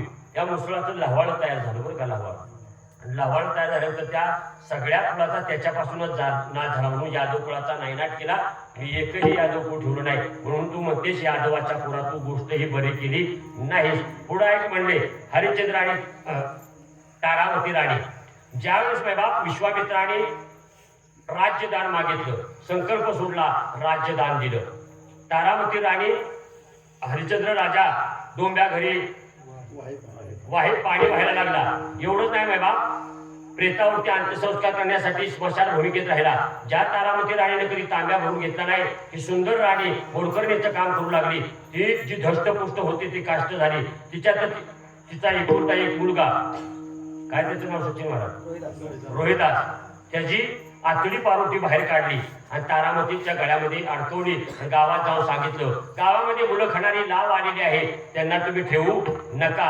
मग मायबा त्या तारामती राणीच्या पाठीमागं लोक काट्या घेऊन मागे लागले. त्यावेळेला ज्यावेळेस तारामती राणी या मुलाचं प्रेत घेऊन हरिश्चंद्र राजाजवळ आली, मुलाचं प्रेत धन करण्यासाठी, पण मुलाचं प्रेत हरिश्चंद्र राजाला धन करता आलं नाही. या हनुमंताच्या मंदिरामध्ये आली, दहाई मोकळून रडायला लागली. म्हणजे ज्या वेळेस तारामती राणीला मारण्यासाठी हरिश्चंद्र राजाजवळ आणलं, त्यावेळेस मी हरिश्चंद्र राजाचा हात धरला आणि पूर्ववत राज्य मी त्यांना देऊन टाकलं. म्हणजे सांग माझ्या दरबारामध्ये न्याय कराय. ती म्हणली पट्ट्या हुशार आहे, सगळ्या केसचा निकाल जवळजवळ तू देत आणलेला आहे. पुढं म्हणजे शिर्याला आणि चांगुना यांच्या पोटी एकुलतं एक मुलग तुझ्या कृपा प्रसादानच झालं. आणि ही कळ कुणी लावली. म्हणले देवा, चांगुनीला मुलगा झाल्यापासून तुमच्या भक्तीमध्ये ती रममान होत नाही, ती तुम्हाला विसरल्या. म्हणजे शक्यच नाही म्हणजे मुलगा झाल्यापासून ती कधी देवळामध्ये आल्या. आता ही नारदालाच कळ लावली.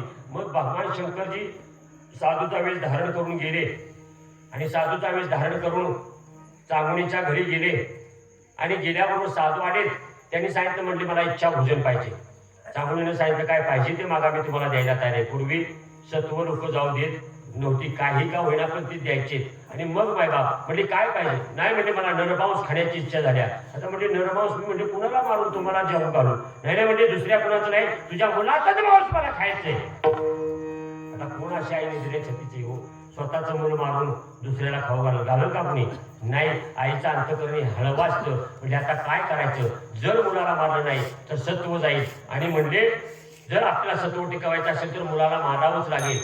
मायबाप त्या मुलाला गोड बोलून चिलियाला भगवान शंकराच्या मंदिरामध्ये नेलं. पाठीमागं सुरा होता, त्या सुरेला अशी धार लावून नेली होती चपचपीत. आईचा चेहरा पडलेला पाहिल्याबरोबर चिलिया म्हणतो, आई काय ग झाला आज म्हणजे चेहरा पडलेला दिसतोय.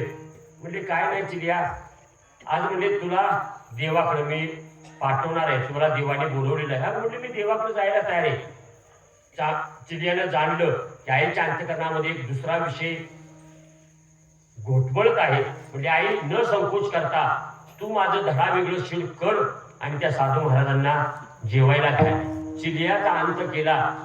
धडाचं मांस ताटात वाढलं आणि ताटात वाढल्यानंतर साधू महाराज म्हणले, मारक्या देहाचं मांस वाढलेस, खरं ते शिर जे आहे ते शिर तुझ्याकडे ठेवलंच, म्हणजे त्या शिराचं हे मांस पाहिजे. मग शिर फुटताना सांगुणीला काही बरं वाटलं असेल, धाय मोकळून रडायला लागली. आणि जेवायला बसल्यानंतर शिर्याळ राजा, साधू महाराज आणि चांगुणीला सांगितलं अजून एक ताट बसू कर म्हणले. आता म्हणजे हे ताट कुणाला, म्हणले तुझ्या मुलासाठी. आता मेलेलं मुलगी जेवायला येईल का हो? नाही ना. चांगुणा म्हणजे अहो आता माझ्या हातानं म्हणजे माझ्या मी मुलाला मारले, तू जेवायला नाही म्हणजे चौकटीत जाऊन हाक मारायला तिने सुरुवात केली. चिलिया धावरे बाळा, चिलिया धाय मोकळून हाक मारल्याबरोबर ते दूर चालत आलं. म्हणजे जणे मी तिचं मूल तिला देऊन टाकलं. म्हणून शिर्याळ आणि चांगुणीचा छळ केला, पण त्यांच्या पूर्ववत जशी अवस्था होती तशी करून टाकली. आता तो शेवटचा पुरावा आहे. तू म्हणते सक्का मेहुणा अर्जुन माझा, मी याचं बळ काढून घेतलं. याला कारण एक आहे, संपूर्ण द्वारका मला समुद्रात उडवायची होती. आणि अर्जुनाबरोबर काही स्त्रिया द्वारकेमध्ये चालल्या होत्या. जर त्या स्त्रिया द्वारकेमध्ये गेल्या असत्या तर परत यादव निर्माण झाले असते, परत कलह निर्माण झाला असता. म्हणून ज्यावेळेस अर्जुनावरती 4 चोराने अतिक्रमण केलं त्यावेळेस मी त्याचं बळ काढून घेतलं. त्या स्त्रिया या चोराने पळवून नेल्या. सका म्हणविषयी नाशी त्याचे बळ. म्हणून जनाबाई म्हणते, जनी म्हणे मी जाणे तुझे खेळ, धुंद झाला तुझा दरबार. म्हणून जनाबाई मग देव म्हणले, जने तू म्हणतेस ना मी अन्याय केला, आता कळलं असेल तुला मी कुणावरही अन्याय केलेला नाही. खरंच देवा म्हणले कुणावरही अन्याय केला नाही, पण आज मला म्हणले तुझ्या नामचिंतनामुळं मला सुळावरती जाण्याची पाळी आलेली, तू तर काय मला वाचवणार नाही. देव म्हणले आता जर जरी सुळावरती गेली तर कलियुगात भक्त कुणी निर्माण होणार नाही. देव जनाबाईच्या पाठीमागं चोर पावलाने आले, जनाबाईला सुळावरती देणार. तेवढ्यात नुसतं देवाने सुळाकडे पाहिलं, सुळाचं पाणी करून टाकलं. ज्ञानेश्वर माऊली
या अभंगाचा अर्थ असाच असेल मायबाप हे मी सांगू शकत नाही. जशी माझ्या ज्ञानोबारायांनी माझ्या तुकोबारायांनी बुद्धी दिली त्याप्रमाणे मी बोलण्याचा प्रयत्न केलेला आहे. हे कीर्तन पुष्प गोंगट्यासाठी सुंदर ज्यांनी गोड मृदंगाची साथ दिली ते आमचे सागरजी दादा लाखे यांचं दर्शन घेतो. सर्वांनी यांच्यासाठी टाळ्या वाजवा. आमचे सचिन महाराज 2 दिवस 3 दिवस होईना का पण लेट आले. मी सचिनला सांगितलं होतं बरं का यायचं असलं तर पहिल्या दिवसापासून या, पण शेवटी प्रेम, शेवटी शिष्य माझा म्हटल्यानंतर बोलता येत नाही की येऊ नको म्हणून. शेवटी सचिन महाराजही इथं आलेत. बऱ्याच जणांनी त्यांच्याकडे अगरबत्तीची मागणी केलेली आहे, पण प्रोडक्शन जरा बंद आहे. कुणी त्यांच्याकडे अगरबत्ती मागू नका, म्हणजे प्रोडक्शन सध्या बंद आहे. आपलं महाराष्ट्रातील नामवंत कीर्तनकार शंकरजी नानापुरे यांचे चिरंजीव भास्कर महाराज यांचं दर्शन घेतो. सर्व गावातील तरुण मंडळांचं दर्शन घेतो आणि झालेली कीर्तनरूपी सेवा, ज्या वडिलांनी मला लहानाचं मोठं केलं, परमार्थाची शिकवण दिली, त्या वडिलांच्या चरणावरती सेवा समर्पित करतो.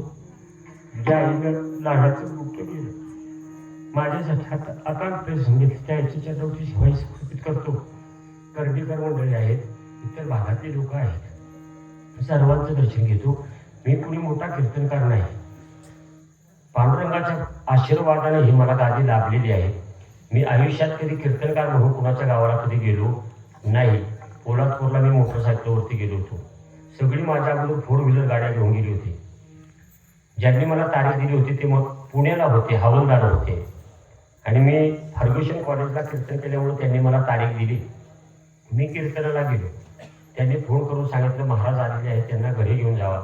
मी मोटरसायकल कशी उभा राहिलो, त्यांनी माझ्या समोर 2 वेळा त्या व्यक्तीला फोन केला. म्हणजे हवालदार साहेब महाराज आलेत खरं, पण कुठे आहेत? म्हणजे त्यांची मोटरसायकल आहे ती उभे राहिले. मी आपलं बॅग हातात घेतली, ते आले माझ्याजवळ, म्हणजे चला घरी. मी आपली बॅग हातात घेतली. आता 2-4 दिवस मोटरसायकलवरती प्रवास करायचा म्हटल्यानंतर झुरळ्याने कपडे खराब होतात, म्हणून आपलं मी त्यांच्या मागे गेलो. त्या दोघांच्या पुढे गप्पा चालल्या. म्हणजे आता हे बुवा काय कीर्तन करायचं, त्यांच्या कपड्याकडे बघा, म्हणजे यांचा अवतार बघा. आणि मी आपलं ऐकतोय त्यांचं बोलणं. मी आपलं बसलो, बराच वेळ बोलणं झालं आणि कीर्तनाला गेलो. कीर्तन झालं. कीर्तन झाल्यानंतर त्या माणसानं माझं दर्शन घेतलं. म्हणजे महाराज मी तुमच्या कपड्याकडे बघून तुम्हाला बोललो, पण मला क्षमा करा. म्हणजे तुमच्या कपड्यात परमार्थ नाही, तुमच्या अंतकरणात परमार्थ आहे. अलीकडं लोकांचं असं झालंय की जास्त दिसायला पॉश आणि लोक बी इतकी म्हणजे खालच्या थराला आले. आता 2 मिनिटं तुमची मी घेतो. यूट्यूबला कीर्तन ऐकायचं, 2 वाक्य अशी चांगली बोलली की गावातले लोक म्हणतात हे ह्या बोला तारीख द्या. चालूला फक्त पेट्रोल असतं, परत रॉकेलच असतं. आत्मीयतेनं लोकांना कीर्तनाच्या मर्यादा आहेत बरं का. पाहुणी ग्रंथ करावे कीर्तन, ग्रंथ पाहून कीर्तन करावं. कीर्तन कसं असावं, जेणेकरून अंतकरणी मूर्ती ठसावी श्रीहरीची, अशी कीर्तन मर्यादा आहे संतांच्या घरची. अलीकडचा फार फार फार विचित्र झालेला आहे. लोकांना कीर्तन म्हणजे काय कळलं झालंय. मी सरळ लोकांना सांगतो, तुम्हाला मला तारीख द्यायची असेल तर द्या. मी रात्री सुद्धा आंबराळमध्ये सांगितलं, इतका जागामध्ये मोकळा ठेवला होता, त्यांनी सगळी बाजूनं बसली होती. म्हटलं तुम्ही मला काय कशासाठी बोलावले, म्हटलं इथं जागा तुम्ही भरून काढली नाही तर समाजाला आपली जागा इतकी भारी आहे बरं का, इतकी भारी आहे की कुणाला कुठं इकडं तिकडं बसताच येत नाही. का सांगा दादा. पण आमच्या गावात एक शोकांतिका आहे. आमच्या गावात फक्त पुरुषांना गोशा घराणं आहे. गोशा घराणं तुम्हाला माहिती आहे ना, ही पिढी टाळ घेऊन उभी राहिली की समाधान वाटतं बरं का. एवढे टाळकरी आपल्याला कुठल्याही गावात बघायला तरुण मिळत नाही ना. हरिपाठाचा आनंद फार वेगळाच आहे. मी आयुष्यात कधी सर्जेराव दादा मी कुठं नाचत नाही. मी तसा कीर्तन करायला लागलो का नाही, तसा फक्त कुसुंबी गावातच माझं शर्ट पिळायसारखं होतं. का तर आपणही आनंद घ्यायचा आणि दुसऱ्यालाही आनंद द्यायचा. एकदा तुम्ही इथं येऊन नाचा, बघा काय जीवनातला आनंद आहे. आम्ही शेती करून सुद्धा, दिवसभर काम धंदा करून सुद्धा 2-2 तास रात्रीची कीर्तन करतो. हे आमची पावर नाही, तो त्याचा आशीर्वाद आहे. अलग लक्षात. त्याच्यावरती भरोसा टाका. आणि आमचे शिष्य बरेच आहेत तिथं. आमचे श्रीकांत आप्पा माझे शिष्य आहेत बरं का. श्रीकांत आप्पा आता 5 वर्ष झाली बरं माळ घालून झाली, म्हणजे 5 वर्षे माळ घालून झाली. आणि एवढंच नाही, त्यांचं एवढं योगदान या सप्त्यासाठी की माऊली कोणासंगे याच्या साड्या मला वाटतं ते 2-3 वर्ष झाले ते देतात. फक्त गेल्या वर्षी आपल्या मोरेने दिल्या होत्या, नाही तर आप्पाने ह्या 2-3 वर्षामध्ये माऊली पुढच्या वर्षी आम्ही दुसरा एक नवीन उपक्रम चालू करणार आहे. माऊली कोणासंगे याच्यामध्ये एक ज्ञानेश्वरी आणि एक गाथा, म्हणजे आपले ग्रंथ प्रत्येकाच्या घरी जावं. आणि काकड्याच्या महिलांसाठी जी साडी आहे ती साडी आम्ही देणारच आहे. पण ज्यांना ज्ञानेश्वरी आणि गाथा या 2 उपक्रमासाठी ज्यांना सौजन्य द्यायचं आहे त्यांनी यंदाच नावं गावाच्या वतीनं पारायण मंडळात द्यायचे. कोण कोण इच्छुक आहे पुढच्या वर्षासाठी ज्ञानेश्वरी आणि ग्रंथ द्यायला, गाथा, गुरुजींसाठी टाळ्या वाजवा. आपल्याला जास्त गाथा लागणार नाही, 7 बापू 1 देणार आहे. तुम्ही काय ज्ञानेश्वरी देणार आहे का गाथा? ज्ञानेश्वरी तुम्ही काय देणार आहे? ज्ञानेश्वरी ह्याने बी दिली आणि तुम्ही बी दिली आहे. मग तुम्ही असं करा, भजनी मालिका द्या. बरं काय तुम्हाला द्यायचं असेल ते द्या. 3 तर पाऊस यांची नावं लिहून घ्या बरं का. बापूंचं, दुसरं गुरुजी आमचे सुधीर गुरुजी आणि गणेश गुरु. आणि दुसरी गोष्ट, हा कार्यक्रम ज्या माता भगिनींच्या जीवावर चाललेला आहे त्यांच्यासाठी सगळ्यांनी टाळ्या वाजवा. हे आपल्या गावचं सौभाग्य आहे. इथनं मागचा समाज आमच्या संपूर्ण माता भगिनीचा समाज आहे. आणि इथंच नाही, अख्ख्या ऑल महाराष्ट्रामध्ये तुम्हाला फक्त ह्यांच्यापासूनच परमार्थ जिवंत आहे असं दिसत. इतर कुठं दिसणार? आपण लई डांबीस माणसं, गेला तर गेला, नाही तर बरोबर द्या तिकडे. म्हणून सर्वांचं पुन्हा एकदा दर्शन घेतो. आमचे दोन्हीही बंधुराज जिथं उभे राहिले त्यांचंही दर्शन घेतो. आपले व्यासपीठ चालक हरिभक्त पारायण आमचे गोविंद भाव आणि अर्जुन दादा आणि सर्व भागातील सर्वांचे दर्शन घेतो. आमची नातुंड नाथ आमची नाच पाकवा शिकते बरं का. आता दाजी तिला जरा खायला घाला, पहाटे 4 वाजता उठवान रियाज करा. मी तिला मागं सुद्धा बोललो, उठून उभी राहा. ही पाकवा